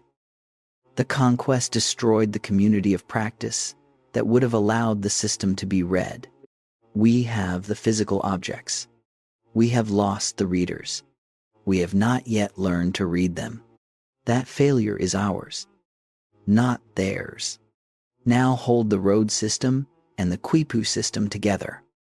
Add the Chasqui network and the decimal administrative hierarchy, and you have something that deserves a different name than the popular accounts usually give it. This was not a primitive empire managing its affairs through heroic improvisation. This was a sophisticated information state, with a nervous system for moving data, a storage system for keeping it, and a trained specialist class for reading and writing it in a medium that required no paper, no ink, and no alphabet. It worked for roughly a century at its full scale. It worked well enough to govern one of the largest territorial empires in the pre-industrial world, to coordinate the redistribution of food across a climatically volatile landscape of nearly 2 million square kilometers, to project military force from Cusco to the frontiers of Chile and Ecuador, and to maintain the ideological coherence of a state religion across a population speaking dozens of different languages. The question the empire now faced was the one every successful state eventually confronts. How far can this extend? How many people can this system absorb before the logic that makes it work begins to break down under its own weight? The answer to that question was being written in real time and at continental scale in the decades after Pachacuti's death, and the writing was beginning to show cracks that no amount of engineering genius could permanently seal. Chapter 6: Expansion, Conquest, Absorption, and the limits of the model. Picture a regional lord in the northern highlands, sometime in the 1470s CE, watching an Inca delegation approach his court. They come bearing gifts, fine textiles of a quality his own weavers have never produced, vessels of worked silver, quantities of chicha far beyond what any diplomatic visit would require. The delegation leader speaks to him through an interpreter in measured, respectful language about the Sapa Inca's desire for friendship, about the benefits of incorporation into the network of storehouses and roads that the Inca state maintains, about the protection that Inca military power offers against the neighboring groups that have been raiding his community's highland pastures for 3 generations. He listens carefully. He has heard about the Inca. He knows what happened to the groups to the south that refused the initial offer. He knows what happened to the groups that accepted it. He makes a calculation. He accepts the chicha. He drinks with the delegation leader. He becomes, in the formalized language of Andean political custom, an ally of the Sapa Inca. He has just joined the largest empire in the Western Hemisphere, and the terms of that membership, generous on the surface and increasingly demanding beneath it, will define the rest of his life and the lives of his children. This scene, or versions of it, played out hundreds of times across the Andes during the reigns of Pachacuti and his successors. Understanding how the Inca managed this expansion, and where its logic eventually broke down, is essential to understanding both the empire's extraordinary success and the specific vulnerabilities that made its collapse possible. Pachacuti died around 1471 CE. By the most widely accepted modern scholarly estimate, and the empire he left behind was already the largest political entity the Western Hemisphere had ever produced.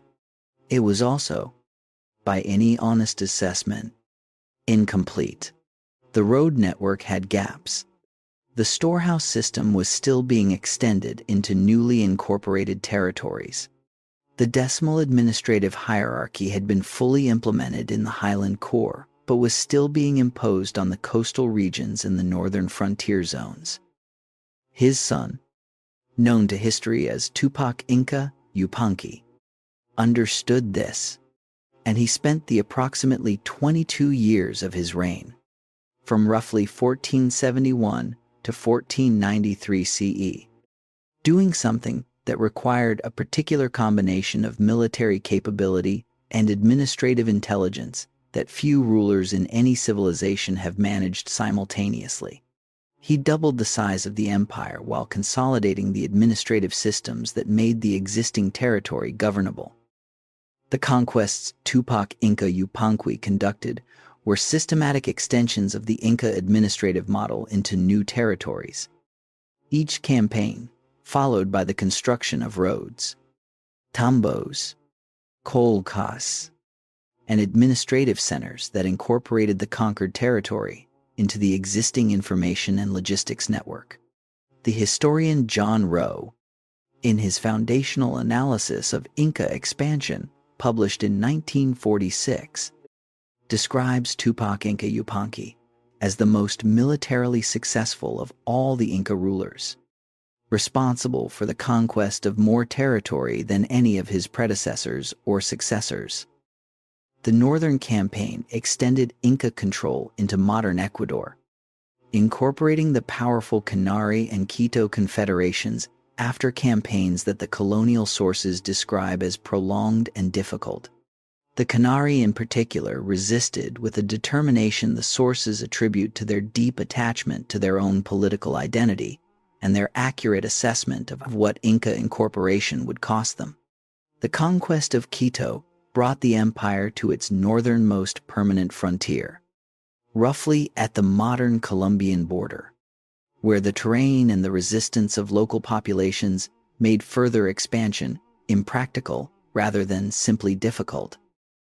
The southern campaign extended Inca control down the spine of the Andes and along the Pacific coast into modern Chile, reaching the Maule River at roughly the 35th parallel south, which became the empire's southernmost frontier. The Mapuche people beyond the Maule, known in colonial sources as the Araucarians, resisted Inca expansion with enough effectiveness that the frontier became more or less fixed at the river. The historian Osvaldo Silva, in his work on the southern frontier, argues that the mall boundary reflected a calculated Inca decision that the costs of extending the administrative system further south exceeded the benefits that the territory beyond it could provide. This calculus, the assessment of whether a new territory's productive capacity and strategic value justified the cost of its incorporation into the mita and storehouse system, was a genuine constraint on Inca expansion that the purely military narrative of conquest tends to obscure. The empire expanded where the vertical ecological logic of Andean civilization made incorporation economically rational, and it stopped where it did not.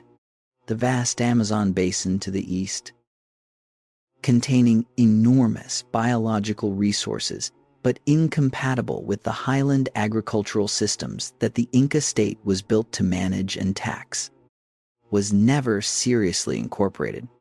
The Inca maintained frontier relations with Amazonian groups, traded with them, and occasionally raided them. But they did not attempt to impose the decimal system on communities whose entire way of life was organized around river networks rather than the Andean vertical model. The conquest of the Quipu Empire on the northern coast, conducted by Tupac Inca Yupanqui around 1470 CE, deserves particular attention because it illustrates both the sophistication of Inca expansion strategy and its long-term consequences more clearly than almost any other single campaign. The Quipu were the second most powerful political entity in the Andes at the time of the Inca conquest, controlling the entire northern coast from their capital at Chanchan with an administrative system that in some respects rivaled the Inca's own. They had extensive irrigation networks, large urban populations, and sophisticated craft production. A purely military confrontation would have been a serious and costly affair. The Inca approach, as reconstructed from the colonial sources and the archaeological evidence by the historian Michael Mosley and his collaborators, was not primarily military. It was hydraulic. The Inca controlled the highland headwaters of the rivers that fed the Quipu irrigation system by threatening, and in some cases, actually diverting, those water sources. The Inca could threaten the agricultural foundation of the entire Quipu state without deploying a single soldier in a pitched battle. The Quipu surrendered under conditions that preserved their ruling elite's position within the Inca hierarchy while transferring ultimate political authority to Cusco.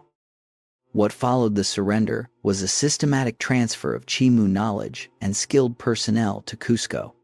The historian Patricia Annawalt, in her study of Andean textile traditions, documents the relocation of Quipu metalworkers and textile specialists to workshops in and around Cusco, where they continued to practice their crafts under Inca state patronage. The administrative techniques that the Quipu had developed for managing large irrigation systems were absorbed into the Inca bureaucracy. The irrigation infrastructure itself became state property, maintained by the Mita system, now extended to the coastal population. This pattern of knowledge absorption through conquest was one of the most consistent and most consequential features of Inca expansion. The empire did not simply extract tribute from conquered territories. It extracted expertise. It relocated skilled people to the center, used their knowledge to improve state systems, and in doing so created an administrative capacity that continuously improved as the empire grew. The historian Gary Urton describes this as a deliberate policy of intellectual incorporation, the conversion of conquered human capital into state capacity, that distinguished the Inca approach from more purely extractive models of empire. But the expansion model carried within it a structural tension that brilliant campaigning temporarily obscured without resolving. The Mita system that powered the empire was calibrated to the population density and productive capacity of the highland core. As the empire extended into regions with different ecological profiles, different population densities, and different productive systems, the calibration became increasingly difficult to maintain.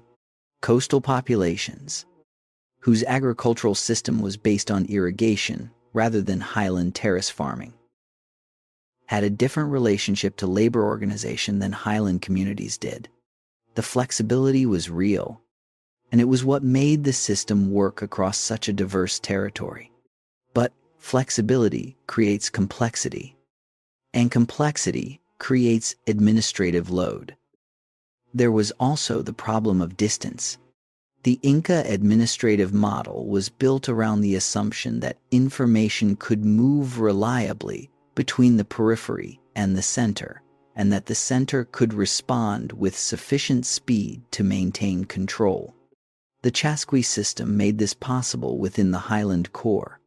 At the frontier, in the recently conquered territories of Ecuador and Chile, the road network was less complete and the administrative personnel less firmly established. The effective response time between a problem arising on the frontier and a solution arriving from Cusco was measured in weeks rather than days, which was long enough for local crises to escalate before central authority could address them. Tupac Inca Yupanqui's successor, Huayna Capac, who ruled from approximately 1493 to 1527 CE, confronted these tensions directly and spent much of his reign managing them through continued expansion, administrative consolidation, and a significant amount of direct personal presence at the frontiers rather than governing from Cusco. He spent the last years of his reign almost entirely in Quito, in the far north of the empire, conducting campaigns against the resistant confederations of modern Colombia and Ecuador.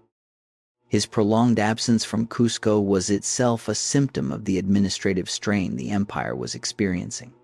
The center was pulling toward the periphery because the periphery required the kind of personal authority that only the Sapa Inca himself could supply in sufficient measure to hold recently incorporated territories in the political framework. But the center could not do its central functions while it was at the periphery. The contradiction was not resolvable within the existing model of imperial governance. And then, before Huayna Capac could resolve it through expansion or through institutional innovation, something arrived from the north that the entire administrative apparatus of the empire had no effective mechanism to contain. It did not arrive with an army.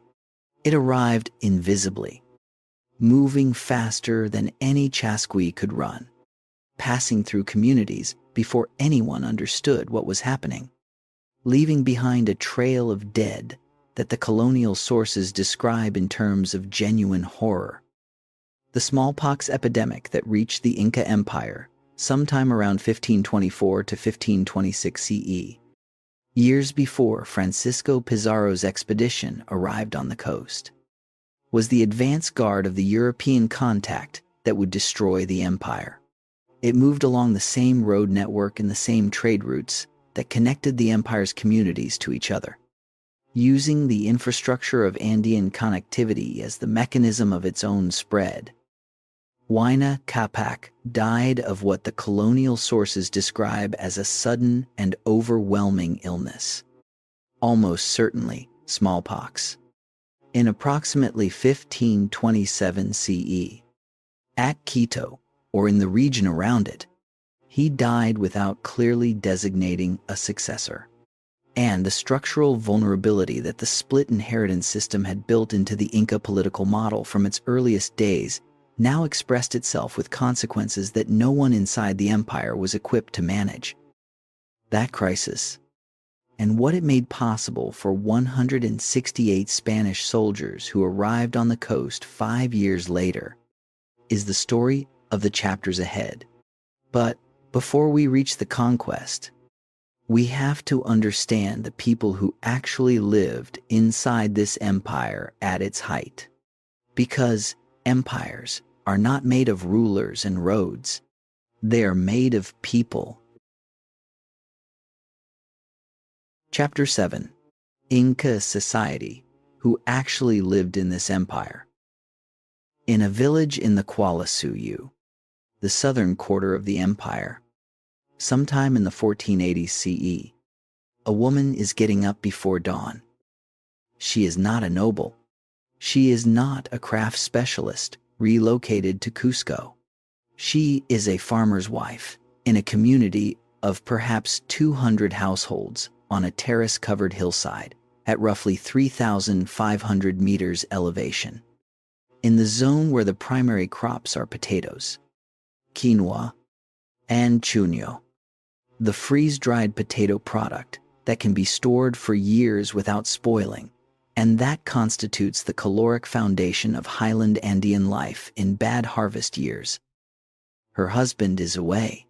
He has been away for 3 months, fulfilling the community's current MITA obligation, working on road maintenance 2 days' walk to the north. The state fed him when he left. The state provided his tools.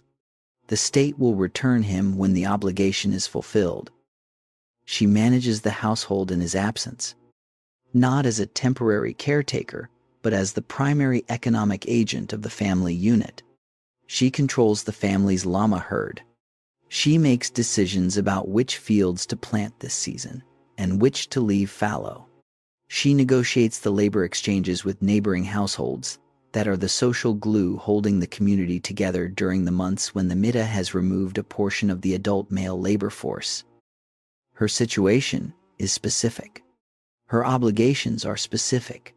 Her authority within those obligations is real. The anthropologist Irene Silverblatt, in her groundbreaking study of women in Inca society, published in 1987, documents the specific ways in which Andean cosmological dualism, the principle that the male and female principles were complementary and both necessary for cosmic and social order, translated into genuine economic and ritual authority for women at the household and community level. This was not equality in a modern sense. The public, political, and religious roles that carried the highest status were dominated by men. But within the domestic sphere and within community-level ritual practice, women held authority that was genuine, recognized, and socially enforced. The evidence comes not only from colonial sources, but from the material record of Inca burial practices, where women's graves contain the tools of weaving alongside the goods that indicate their status. Textile production in the Inca Empire was not a marginal domestic activity. It was the central medium of value in a society without coinage, the primary form of luxury good exchanged between the state and its subjects, between lords and their followers, and between individuals in the reciprocal exchanges that constituted Andean social life. The finest textiles, called kumbi, were woven from vicuña fiber, the softest and warmest natural fiber produced by any animal, with a thread count that modern textile analysts have found difficult to replicate even with industrial equipment. Kumbi cloth was produced in 2 primary contexts. One was the household level, where skilled weavers produced high-quality cloth as part of the tribute obligation. The other was the Aclahuasi, the house of the chosen women, which existed in every major administrative center in the empire and whose residents were among the most important textile producers and ritual specialists in the Inca state. The Aclas, the women of the Aclahuasi, require careful discussion because they are one of the most frequently misrepresented aspects of Inca society in popular accounts. They were not, as some colonial sources suggest and some popular treatments repeat, simply a harem for the Sapa Inca's pleasure. They were a specialized labor force of enormous economic and ritual importance whose selection, training, and deployment were central to the functioning of the imperial system. At roughly age 10, girls throughout the empire were evaluated by state officials who assessed their physical characteristics, health, and in some accounts, their weaving skill and ritual suitability. Those selected were taken to the Aklawasi at the nearest administrative center, where they received years of intensive training in weaving, food preparation, chicha production, and religious ritual. The finest among them were sent to Cusco, where the most accomplished became Mamacona. The senior women who managed the Aklawasi performed important state religious functions, and in some cases were given as wives to lords and military commanders as rewards for service to the state. The system was coercive. The girls and their families had no choice about whether to participate. The separation from family was permanent in many cases.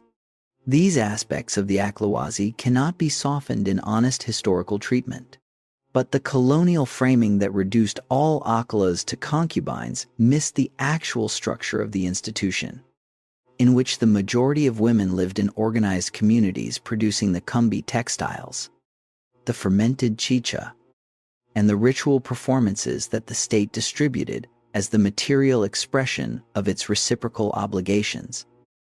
Chicha production deserves attention as its own subject because it was simultaneously an agricultural product, a luxury good, a ritual necessity, and a social lubricant without which the Mita system might not have functioned in the way it did. Chicha is a fermented beverage made primarily from maize. It was consumed at every level of Inca society, from the daily ration provided to Mita workers to the enormous quantities consumed at state festivals in the plaza at Cusco. When a community's men were called up for Mita service, they received food, clothing, and chicha. The chicha was not a luxury addition to a subsistence ration. It was part of the formal obligation, the state's performance of its side of the reciprocal bargain. The religious system that organized daily life in Tawantinsuyu was not a single unified theology imposed from Cusco on an otherwise secular population. It was a layered structure that accommodated the enormous diversity of local religious traditions within a broadly Inca cosmological framework, in ways that the historian Brian Bauer, in his study of the sacred landscape of the Inca, published in 1998, describes as one of the most administratively sophisticated aspects of the entire imperial system. At the apex stood Inti, the sun god, whose principal temple was the Coricancha at Cusco. Alongside Inti, the state religion incorporated Viracocha, the creator deity, Ilapa, the thunder and lightning god who controlled rainfall and was therefore of immediate agricultural importance, and Pachamama, the earth mother, whose relationship to fertility was too deeply embedded in Andean cosmology to be displaced or ignored. Below these state deities, every community in the empire maintained its own wakas, the sacred places and objects that were the local expression of the supernatural in the specific landscape that community inhabited. A huaca could be a mountain peak, a boulder with an unusual shape, a spring, a cave, or any other feature of the landscape that a community understood as possessing supernatural agency. The Inca did not suppress huaca worship. They incorporated it into a hierarchical religious system in which local huacas reported in ascense to the larger regional deities, which reported in turn to the state deities, with the Sapa Inca at the apex as the earthly representative of Inti and therefore the theoretical head of the entire religious hierarchy. Think about what that arrangement meant in practice. You are a farmer in a highland valley. Your community's sacred mountain has been worshipped by your ancestors for generations. the Inca arrive. They do not tell you to stop worshiping your mountain. They tell you that your mountain now exists within a larger sacred order, that Inti sits above your mountain in that order, and that the Sapa Inca stands between you and Inti as the intermediary who keeps the cosmic system functioning. Your religion has not been destroyed. It has been administratively incorporated. Your mountain is still sacred. It simply reports to a higher authority now. The Sikh system, documented most thoroughly by the colonial chronicler Barnaby Kobo drawing on earlier sources, describes a radial network of 41 lines extending outward from the Coricancha in all directions, with a total of 328 wakas associated with these lines throughout the landscape of the Cusco Valley. Each sect and its associated wakas was maintained by a specific social group responsible for the ritual calendar of offerings and ceremonies at each waka on its line. The system organized the religious calendar, the maintenance of sacred sites, and the social obligations of different kin groups simultaneously, folding cosmological geography, ritual obligation, and social organization into a single integrated framework. The astronomer and archaeologist Anthony Aveni, in his analysis of the Sikh system published in 2001, has demonstrated that some of the Sikh lines correspond to astronomical alignments significant in the Andean ritual calendar, suggesting that the system was partly designed to synchronize terrestrial ritual practice with the celestial cycles that governed agricultural timing. Whether this astronomical dimension was a primary design feature or a secondary overlay is debated among specialists. What is not debated is that the Sikh system represents a level of integrative sophistication that reflects the genuine intellectual ambition of the Inca state-building project. The social structure that ordinary people navigated in their daily lives was organized around the Ayllu, the basic Andean kinship unit that predated the Inca and survived the Conquest. The Ayllu was simultaneously a kinship group, a landholding unit, a labor-sharing collective, and a ritual community. Its members were bound by real or fictive descent from a common ancestor, shared rights to agricultural land and pasture, obligations of mutual labor assistance, and responsibilities for collective ritual performances at the wakas associated with the community's sacred landscape. Think about what that meant in practice. You had guaranteed access to land, because the Ayllu's collective landholding system ensured that every household within the group had agricultural plots sufficient for subsistence. You had guaranteed support in times of hardship, because the Aini system of mutual obligation meant that neighbors who had benefited from your labor in good years were obligated to provide labor to you in bad ones. You had a social identity embedded in a specific place, a specific set of ancestral relationships, and a specific set of ritual obligations that connected you to the sacred landscape of the community in ways that provided meaning and continuity across generations. You also had limited freedom of movement, because the Ayllu's landholding rights were tied to residence and participation. You could not simply decide to leave your community and take up a different life elsewhere. Your identity, your rights, and your obligations were all located in the same place. The security the system provided and the constraint the system imposed were the same thing, described from different angles. The Inca state worked through the Ayllu rather than attempting to replace it. The decimal administrative hierarchy was mapped onto existing Ayllu structures where possible, with Ayllu leaders becoming the lowest level of the decimal hierarchy's leadership. The Mita obligation was assessed to the Ayllu as a collective unit rather than to individual households. But the system had a face that honest historical treatment cannot soften. The Mit Makuna policy was the darkest expression of the Inca administrative genius. When a community resisted incorporation or rebellion threatened after conquest, the Inca response was sometimes to break the community's connection to its sacred landscape by moving large numbers of its people to new locations, replacing them with loyal settlers from the Inca heartland or from long-incorporated ethnic groups. The resettled communities lost the wakas, the Sikh relationships, the ancestral burial sites, and the landscape knowledge that gave Andean social identity its specific content. They became, in a real sense, administratively manageable in ways that rooted communities were not. The roads that connected the empire also carried the Mitmakuna to their new homes, the infrastructure of integration serving simultaneously as the infrastructure of displacement. The historian John Murra, reflecting on his decades of work on Andean social organization, described the fundamental trade-off of the Inca system as a bargain that millions of people lived within every day. The state guaranteed subsistence. The state guaranteed support in hardship.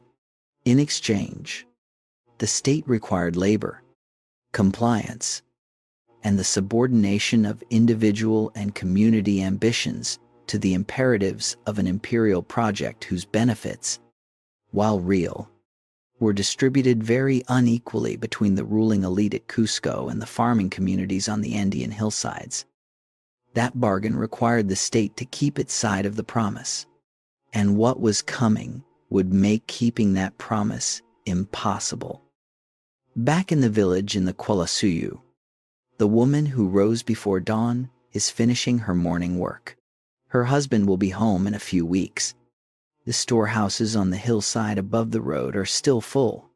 The Sikh line that connects her community to the Huaca on the ridge above the village still marks the ritual obligations she has performed since childhood. The world is as it has always been. As far as she can see it, she cannot see what is moving south from the north. She has no word for what it is, but it is already on its way.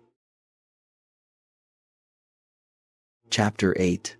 Internal Crisis. The Civil War that changed everything. In approximately 1524 CE, something began moving south through the communities of the northern Andes that had no name in any Andean language. That no healer in the empire's extensive medical tradition had any framework for understanding, and that the decimal administrative hierarchy had no effective mechanism to contain. It moved faster than any chasqui. It traveled along the same roads and trade routes that connected the empire's communities to each other. It passed through villages before anyone understood what was happening, leaving behind a signature that survivors described in terms of overwhelming speed, of people healthy in the morning, dead by evening, of entire households gone within days, of communities so devastated that there was no one left to perform the burial rites that Andean religious tradition required for the proper passage of the dead into the ancestral world. Modern epidemiologists and historians, analyzing the pattern of descriptions in the colonial sources, alongside what is known about the epidemiological characteristics of Old World diseases in immunologically naive populations, are largely in agreement that the disease that reached the Inca Empire years before Francisco Pizarro's expedition arrived on the coast was smallpox, carried northward from the Caribbean and Central American populations already devastated by European contact, moving through trade networks into South America along routes that no political border and no administrative system could interrupt. The historian Noble David Cook, in his careful analysis of demographic evidence published in 1998, estimates that the indigenous population of the Americas declined by somewhere between 50 and 90% over the century following first European contact, with the specific percentage varying by region. Disease exposure pattern. and the violence of conquest and colonial exploitation that followed.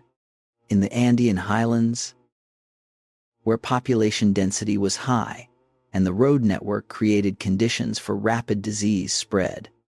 The impact of the first epidemic wave appears to have been catastrophic by any measure.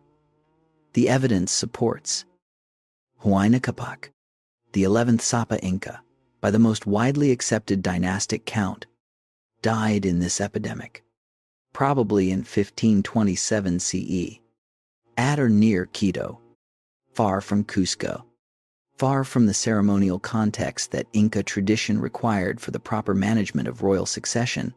He died with devastating speed, the illness taking him before he could perform the deliberate acts of succession management that Inca political tradition required.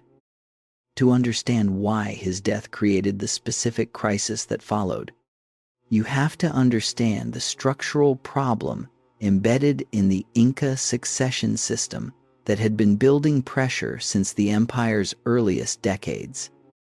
The Sapa Inca did not leave a single designated heir in the way that European monarchical systems, with rules of primogeniture, created automatic succession.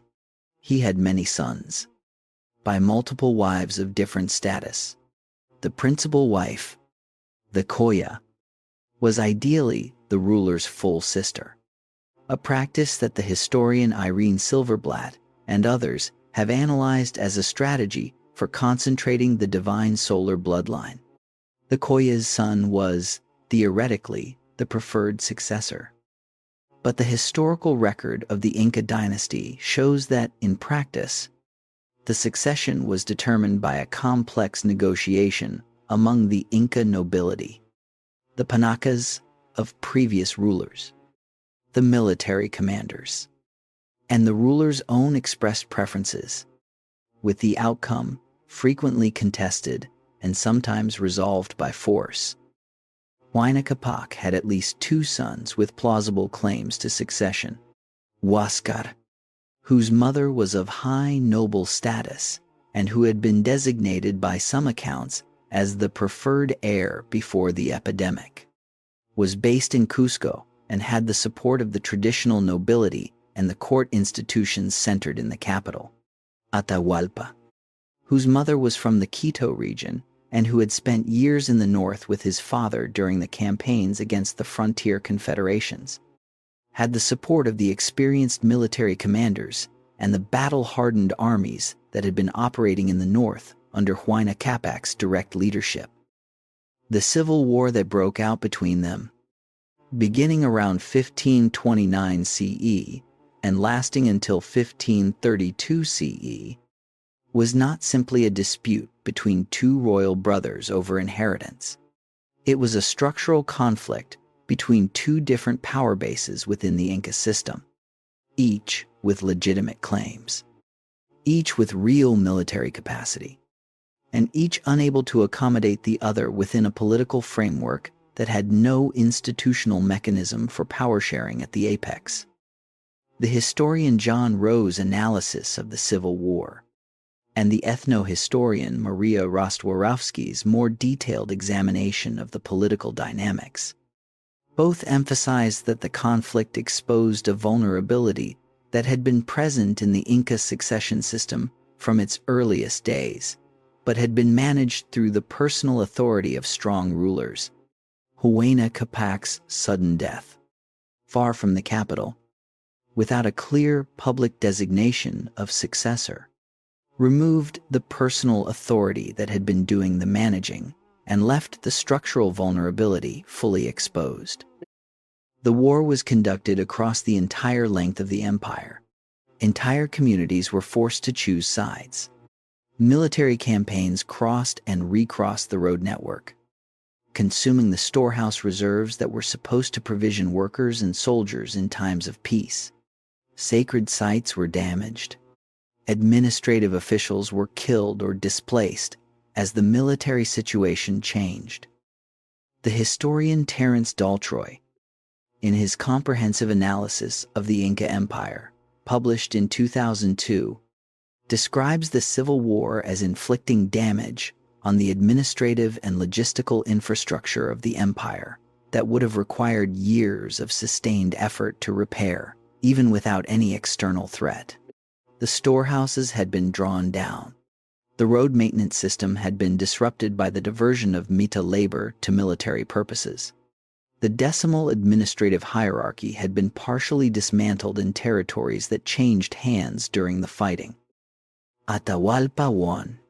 By roughly 1532 CE, his generals Quipus and Chalcuchima had defeated the Huascar faction's forces in a series of engagements that the sources describe as exceptionally brutal, culminating in the capture of Huascar himself near Cusco. The victory was total in military terms, but the manner of its consolidation, particularly the systematic killing of Huascar's supporters, administrators, and members of his Panaka, inflicted additional damage on the administrative capacity of the empire at precisely the moment when that capacity needed to be rebuilt.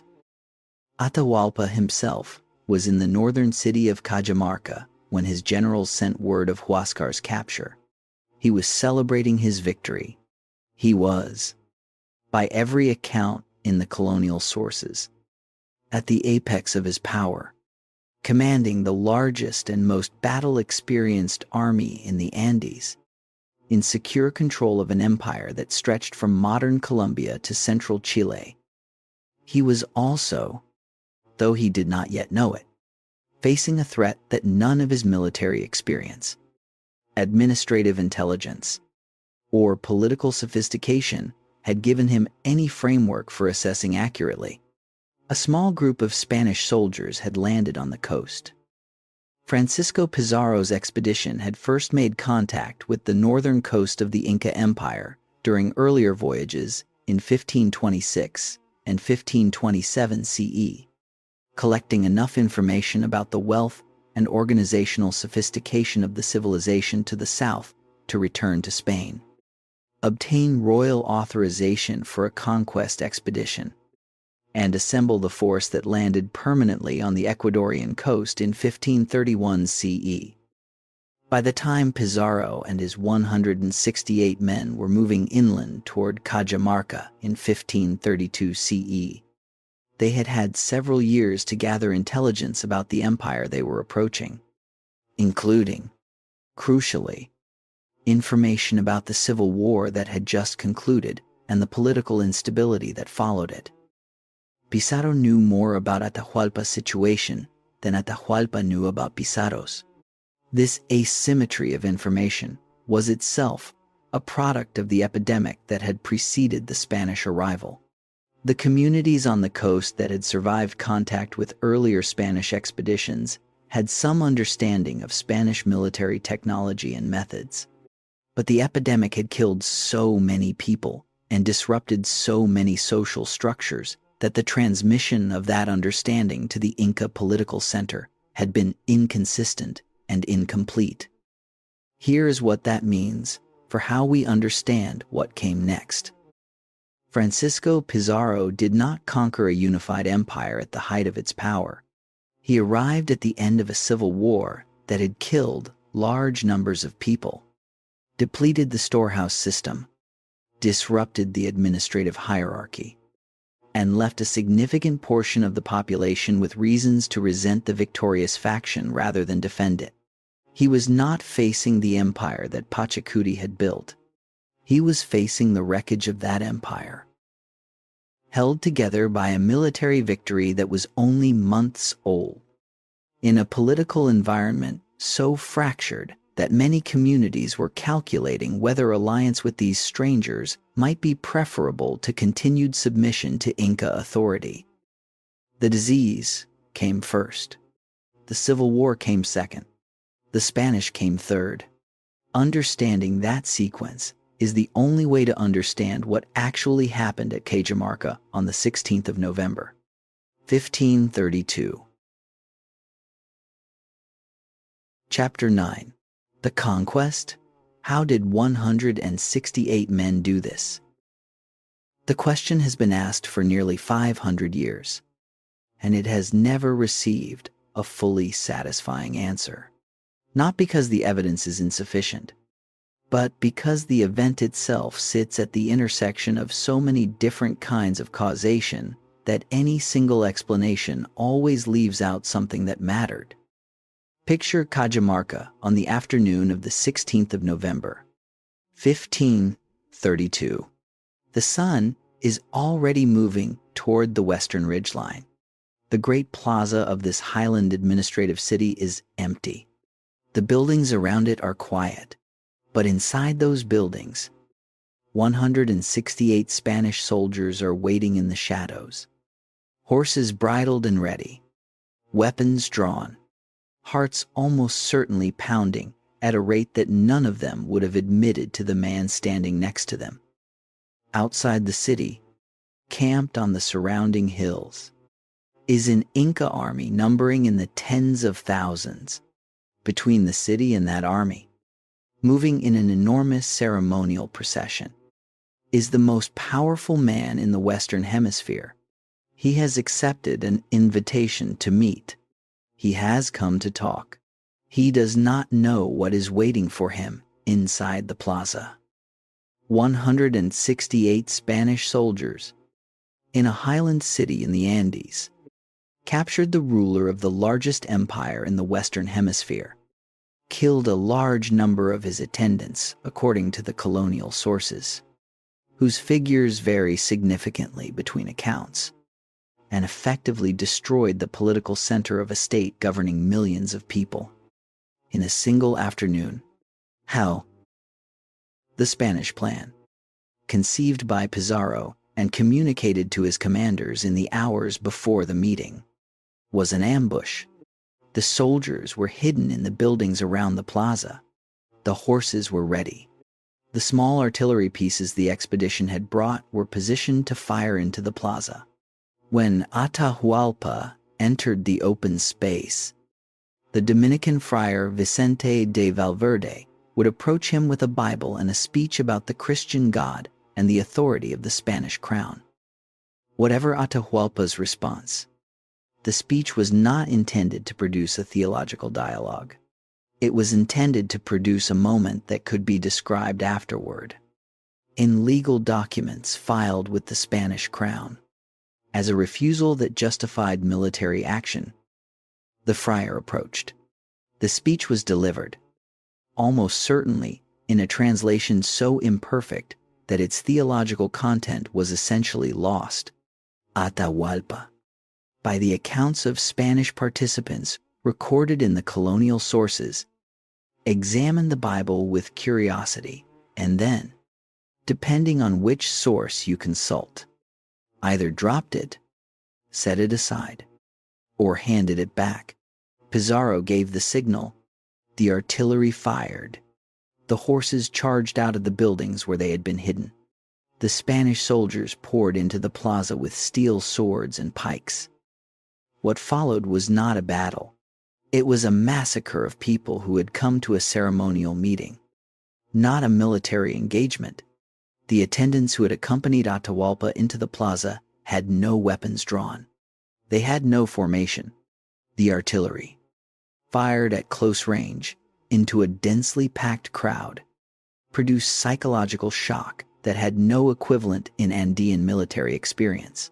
The horses, which most of the attendants had never seen before, created panic and disorder that prevented any organized response. Atahualpa was seized. The killing stopped when he was in Spanish hands. The engagement lasted, by the estimates of participants, less than 2 hours. The Spanish suffered no fatalities. The Inca attendants dead in the plaza numbered in the thousands according to the colonial sources, though these figures vary significantly between accounts and should be understood as estimates given the circumstances of their recording. The historian John Hemming, whose account of the Conquest, published in 1970, remains the most comprehensive in English, describes the events at Cajamarca as one of the most decisive single actions in the history of European expansion.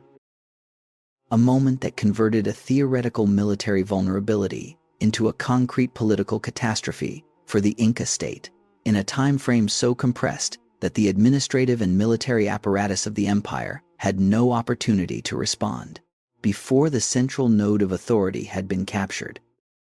That explanation is accurate as far as it goes, but it does not fully answer the question. Begin with the epidemic. The demographic catastrophe that preceded the Spanish arrival had not only killed Huayna Capac and triggered the Civil War, it had also killed enormous numbers of the experienced administrators, military commanders, and Quipucamayoc specialists who carried in their trained minds and hands the practical knowledge that kept the empire functioning. The decimal hierarchy depended on trained people at every level to work. When a significant portion of those people died in the epidemic, the institutional knowledge they carried died with them in ways that could not be quickly replaced. Then, the Civil War.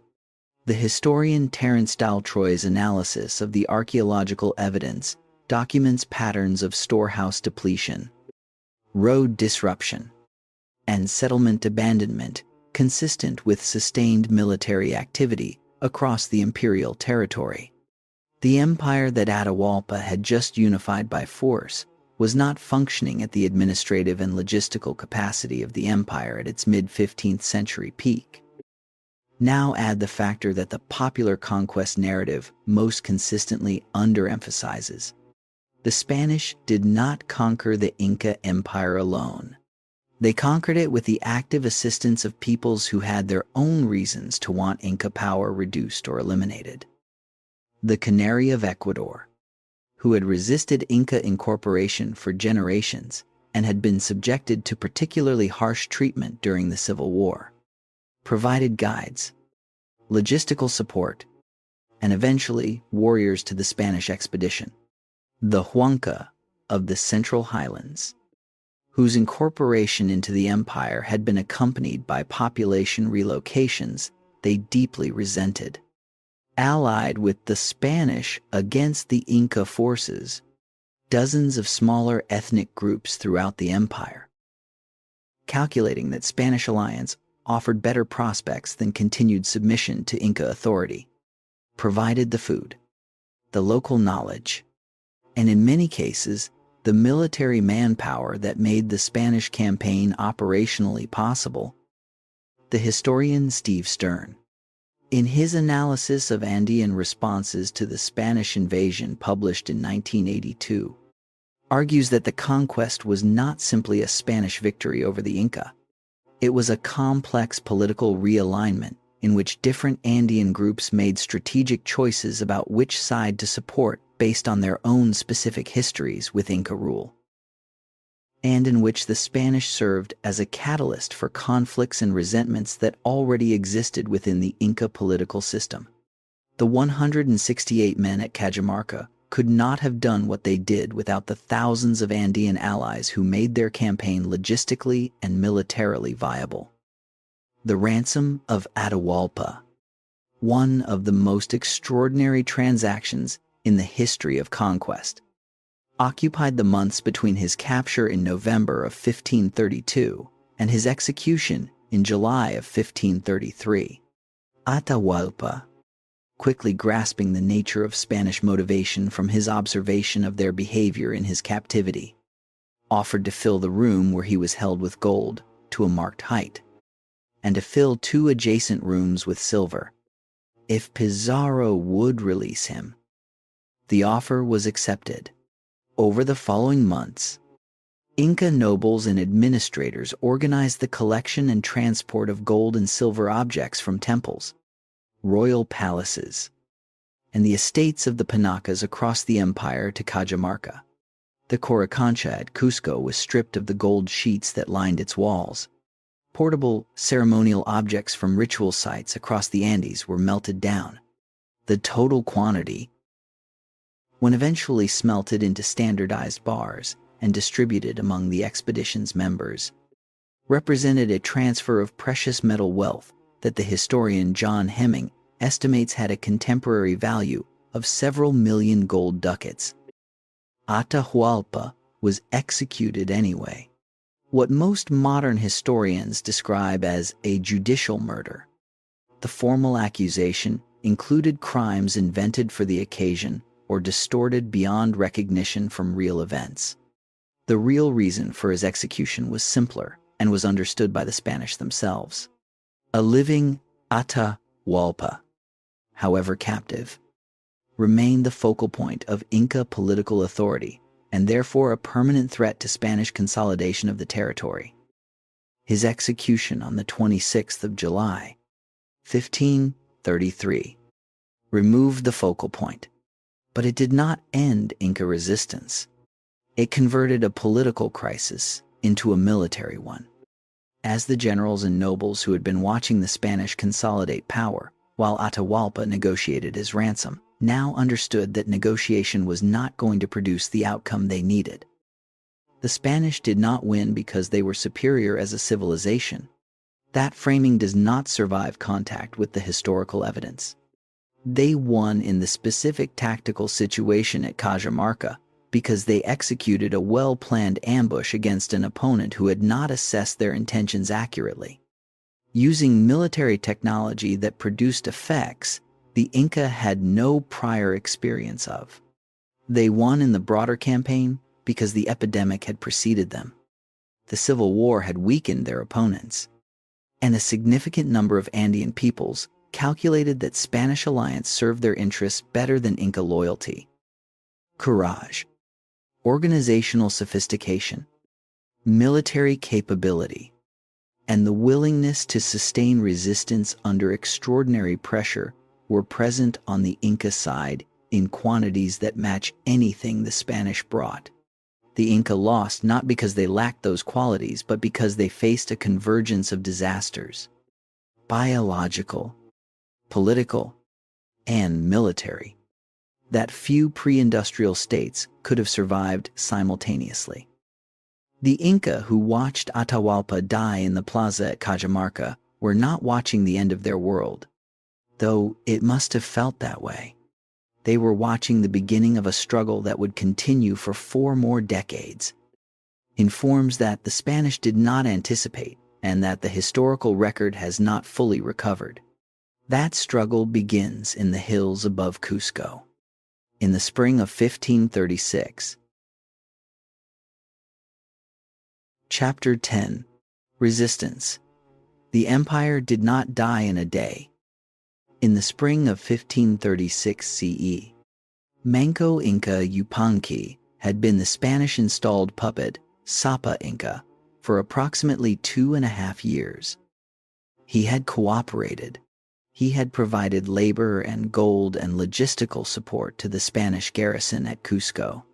He had performed the ceremonial functions the Spanish found politically useful while watching those same soldiers loot the temples, melt down the sacred objects, and treat the nobility of the empire he nominally headed with a contempt so systematic and so personal that the colonial sources recording it, written by Spaniards, still carry the discomfort of men documenting behavior they found difficult to defend.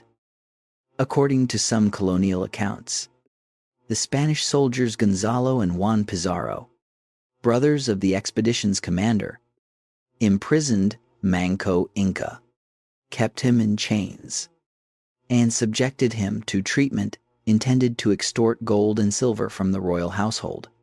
Whatever the precise details of those months, which different sources record differently, the accumulated reality of his position had become undeniable. He was not a ruler. He was a prop. He escaped. He reached the highland communities outside Cusco, and he did something that the Spanish, who had convinced themselves that the installation of a cooperative Inca figurehead had resolved the political problem of governing the Andean population, had not anticipated with any seriousness. He raised an army. The size of the force that assembled around Manco Inca in the weeks after his escape is given in the Spanish sources in very large numbers, figures that modern historians regard as almost certainly inflated, while acknowledging that the force was clearly substantial. Drawing on the genuine military capacity that still existed in the Inca heartland, and on the political legitimacy that a son of Huayna Capac, commanding in the name of the sun, still carried among highland communities whose experience of Spanish rule had produced nothing but exploitation. The siege of Cusco, that began in the spring of 1536, was the closest the Inca came to reversing the conquest. And understanding why it failed requires understanding both the specific military dynamics and the structural conditions that shaped them. Manco Inca's forces surrounded the city and held it under siege for approximately 10 months. They occupied Sacsayhuaman, the massive fortress above the city, which gave them a commanding position over the Spanish garrison below. They cut the roads into the city. They burned the thatched roofs of the colonial buildings the Spanish had constructed inside the Inca stone structures, using fire as a weapon against an enemy whose military technology was superior in open engagement, but vulnerable to the destruction of its infrastructure. The Spanish garrison in Cusco, numbering less than 200 men at the time the siege began, was in genuine danger. The historian John Hemming, in his account of the siege, describes the defenders holding the central plaza, while Inca forces controlled most of the city and the surrounding terrain, surviving through a combination of their horses' mobility in the open spaces within their perimeter and the discipline of a force that understood it could not afford to lose a single engagement. The critical engagement was the battle for Sacsayhuaman, which the Spanish attacked after recognizing that the fortress was both a symbol of Inca authority and a practical military threat. The assault was led by Juan Pizarro, who was killed during the fighting, making him the most senior Spanish casualty of the entire Andean conquest campaign. The fortress fell after fighting that the Spanish sources describe as among the hardest they had encountered in the Americas. Manco Inca's forces did not yield easily. They fought from the towers of Sacsayhuaman with a determination that the Spanish chronicler Pedro Pizarro, who was present, describes with the specific detail of someone who was there and understood what the defense represented. The fall of Sacsayhuaman did not end the siege.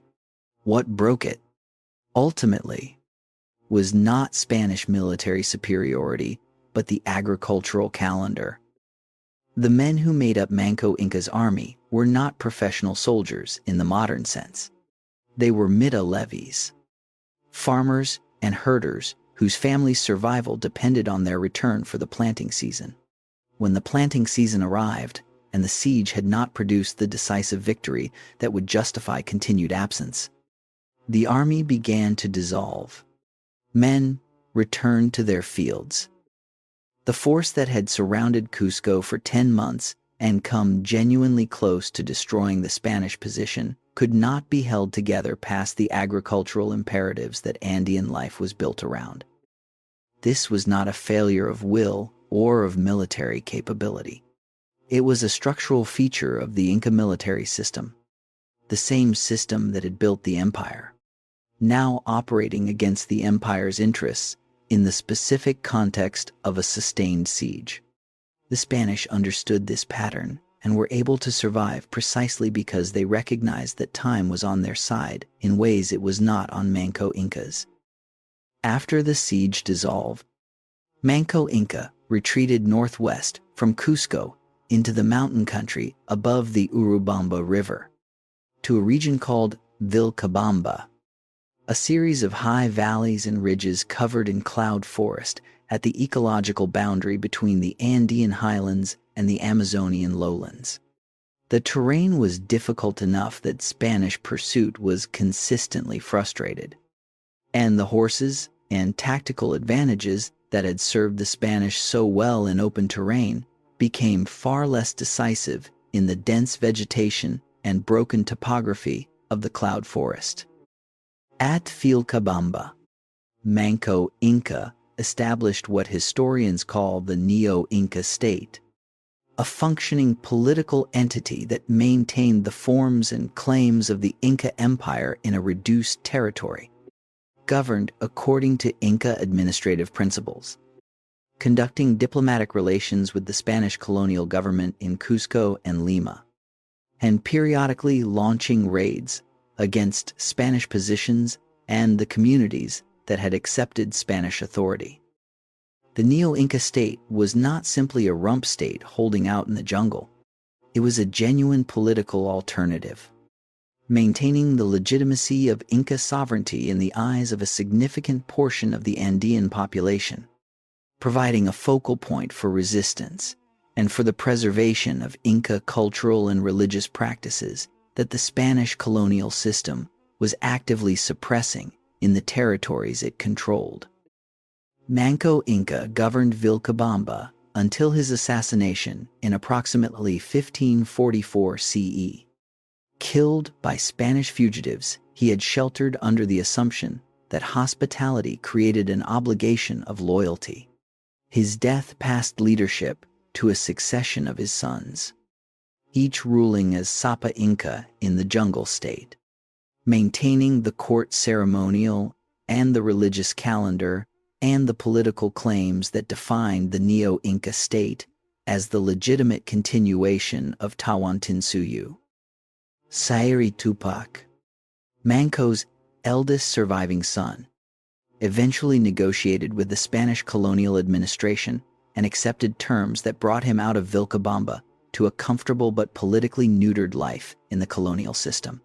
Titu Cusi Yupanqui, another son of Manco, returned to Vilcabamba after Sayri Tupac's departure and resumed the posture of armed independence combined with diplomatic engagement that had characterized his father's later years.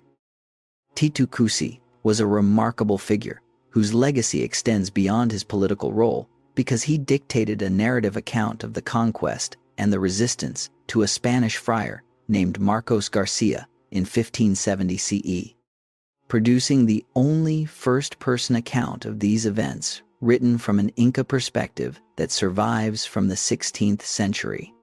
The document, known as the Instruction of Titu Cusi Yupanqui, is an extraordinary historical source precisely because of its specific perspective.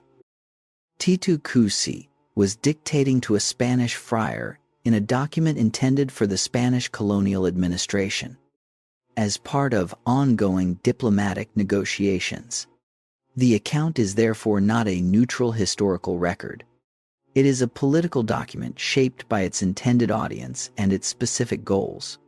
But its perspective, the view of the conquest from inside the Inca ruling family, from someone whose father had lived it and who had grown up in the resistant state his father had built, gives it a value that no Spanish source can replicate. Titu Cusi died in 1571 CE. The Spanish colonial administration, under Viceroy Francisco de Toledo, chose to interpret the circumstances of his death as justification for ending the accommodation that had permitted the Neo-Inca state to function for nearly 4 decades. Toledo launched a military campaign against Vilcabamba in 1572 CE.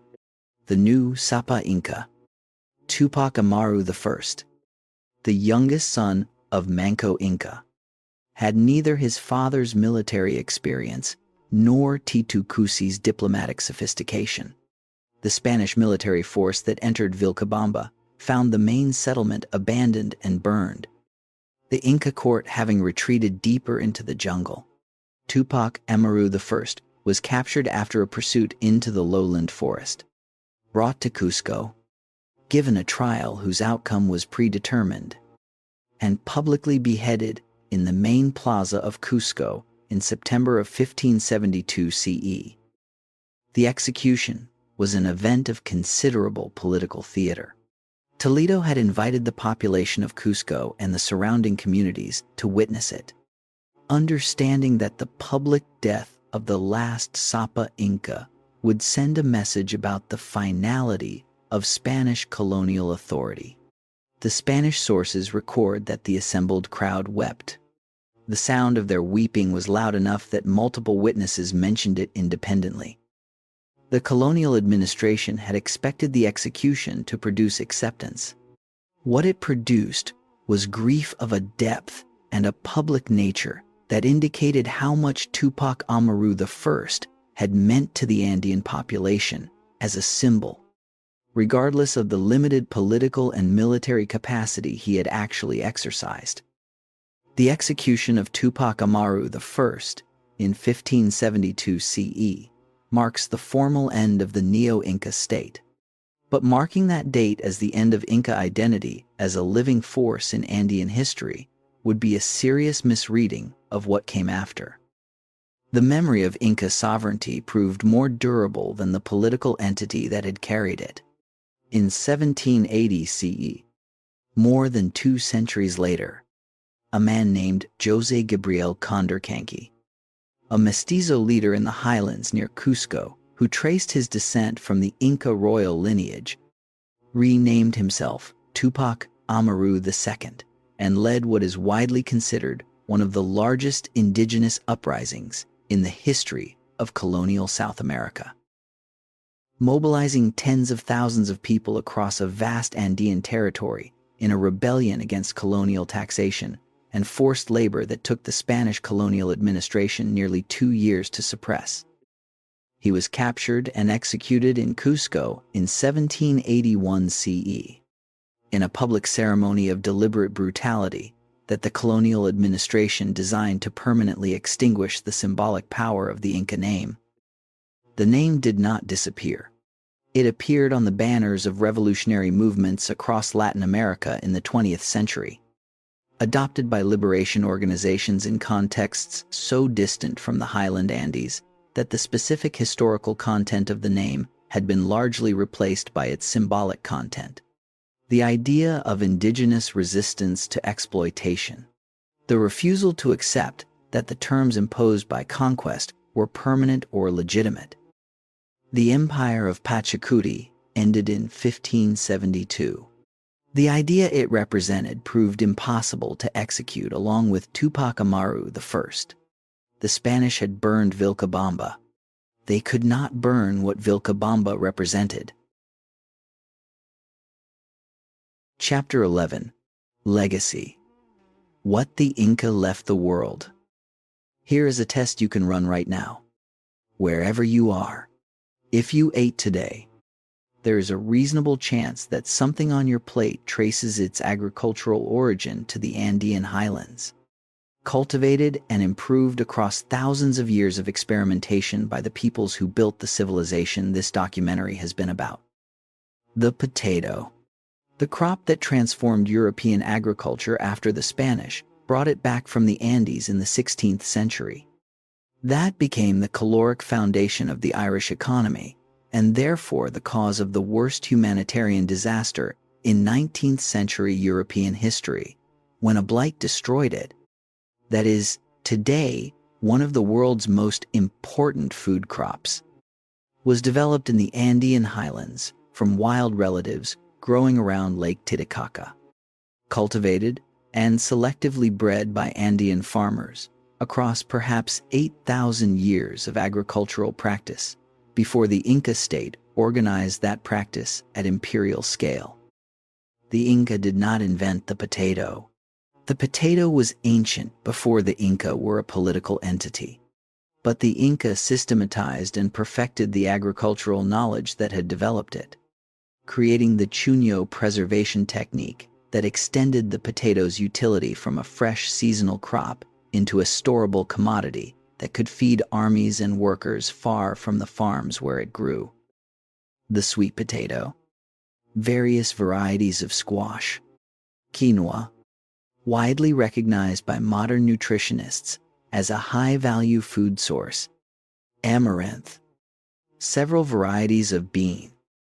The coca plant, whose alkaloids underlie both widely consumed stimulants and one of medicine's most effective local anesthetics. And dozens of other food plants with global significance today, all have their origins in the agricultural traditions of the Andean world that the Inca state managed and distributed at continental scale. The historian and geographer Alfred Crosby, in his foundational study of biological exchanges between the Old and New Worlds, published in 1972, estimated that plants domesticated in the Americas account for a very significant portion of modern global food production. Though scholars have continued to debate and refine the specific figures in the decades since his study, what is not debated is the scale of the inheritance.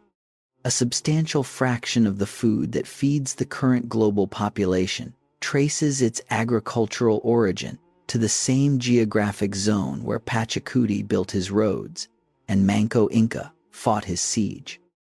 This is not a metaphor. It is a quantifiable material inheritance, expressed every day in the calories consumed by people who have never heard of Tawantinsuyu.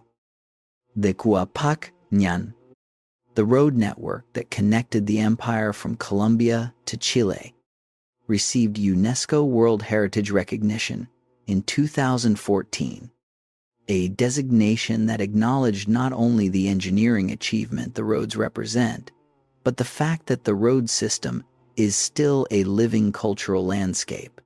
In the communities along the route, portions of the Inca Road are still used for daily movement, for agricultural work, and for the ritual pilgrimages that continue Andean religious traditions with roots that predate the Inca themselves.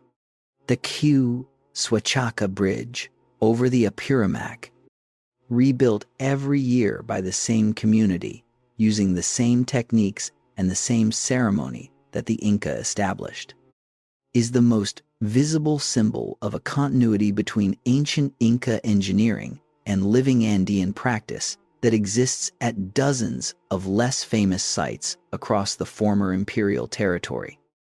The terrace systems that Pachacuti's Mita workers carved into the Andean hillsides represent an agricultural infrastructure investment of extraordinary durability. The Andenes function as agricultural platforms that transform near vertical valley faces into level growing surfaces, while simultaneously managing water flow through a drainage system integrated into the terrace construction. Modern agricultural development programs in the Andes, recognizing the performance of traditional terrace systems in the specific ecological conditions of the Andean highlands, have invested in the rehabilitation of abandoned Inca terraces as a climate adaptation strategy. Research conducted by the agronomist Clark Erickson and his colleagues has demonstrated that rehabilitated Inca terrace systems produce agricultural yields competitive with modern chemical agriculture in the same environments, without the input costs and soil degradation associated with chemical-intensive methods. The engineering that Pachacuti's laborers built in the 1400s is, in the specific context of Andean highland agriculture, still among the best available approaches more than 5 centuries later. The quipu remains the most intellectually tantalizing of the Inca legacies, precisely because it is the one we have not yet fully recovered. Of the approximately 900 surviving quipus in museum and university collections around the world, the majority remain unread in the sense that the non-numerical information they may contain has not been decoded to any consensus scholarly standard. The research programs that Gary Urton, Sabine Hyland, and their collaborators have pursued represent the most systematic attempt in the history of quipu scholarship to recover the reading conventions that the Conquest destroyed. Hyland's research, published in 2017, identified what she describes as a phonetic component in the quipu recording system, a set of chord constructions that appear to encode syllables rather than numbers. In a sample of Quipus from a single coastal region, if confirmed by subsequent research on larger samples, it would represent the first direct evidence that the quipu could record language rather than simply numerical data. Somewhere among those 900 surviving devices in museum collections around the world There may be documents waiting to be read. That possibility is not speculation. It is the current state of active scholarly research. The silence of the quipu may not be permanent. Quechua, the language that the Inca made, the administrative lingua franca of Tawantinsuyu, is today spoken by millions of people across Peru, Bolivia, Ecuador, Colombia, Argentina, and Chile, making it one of the most widely spoken indigenous language families in the Americas.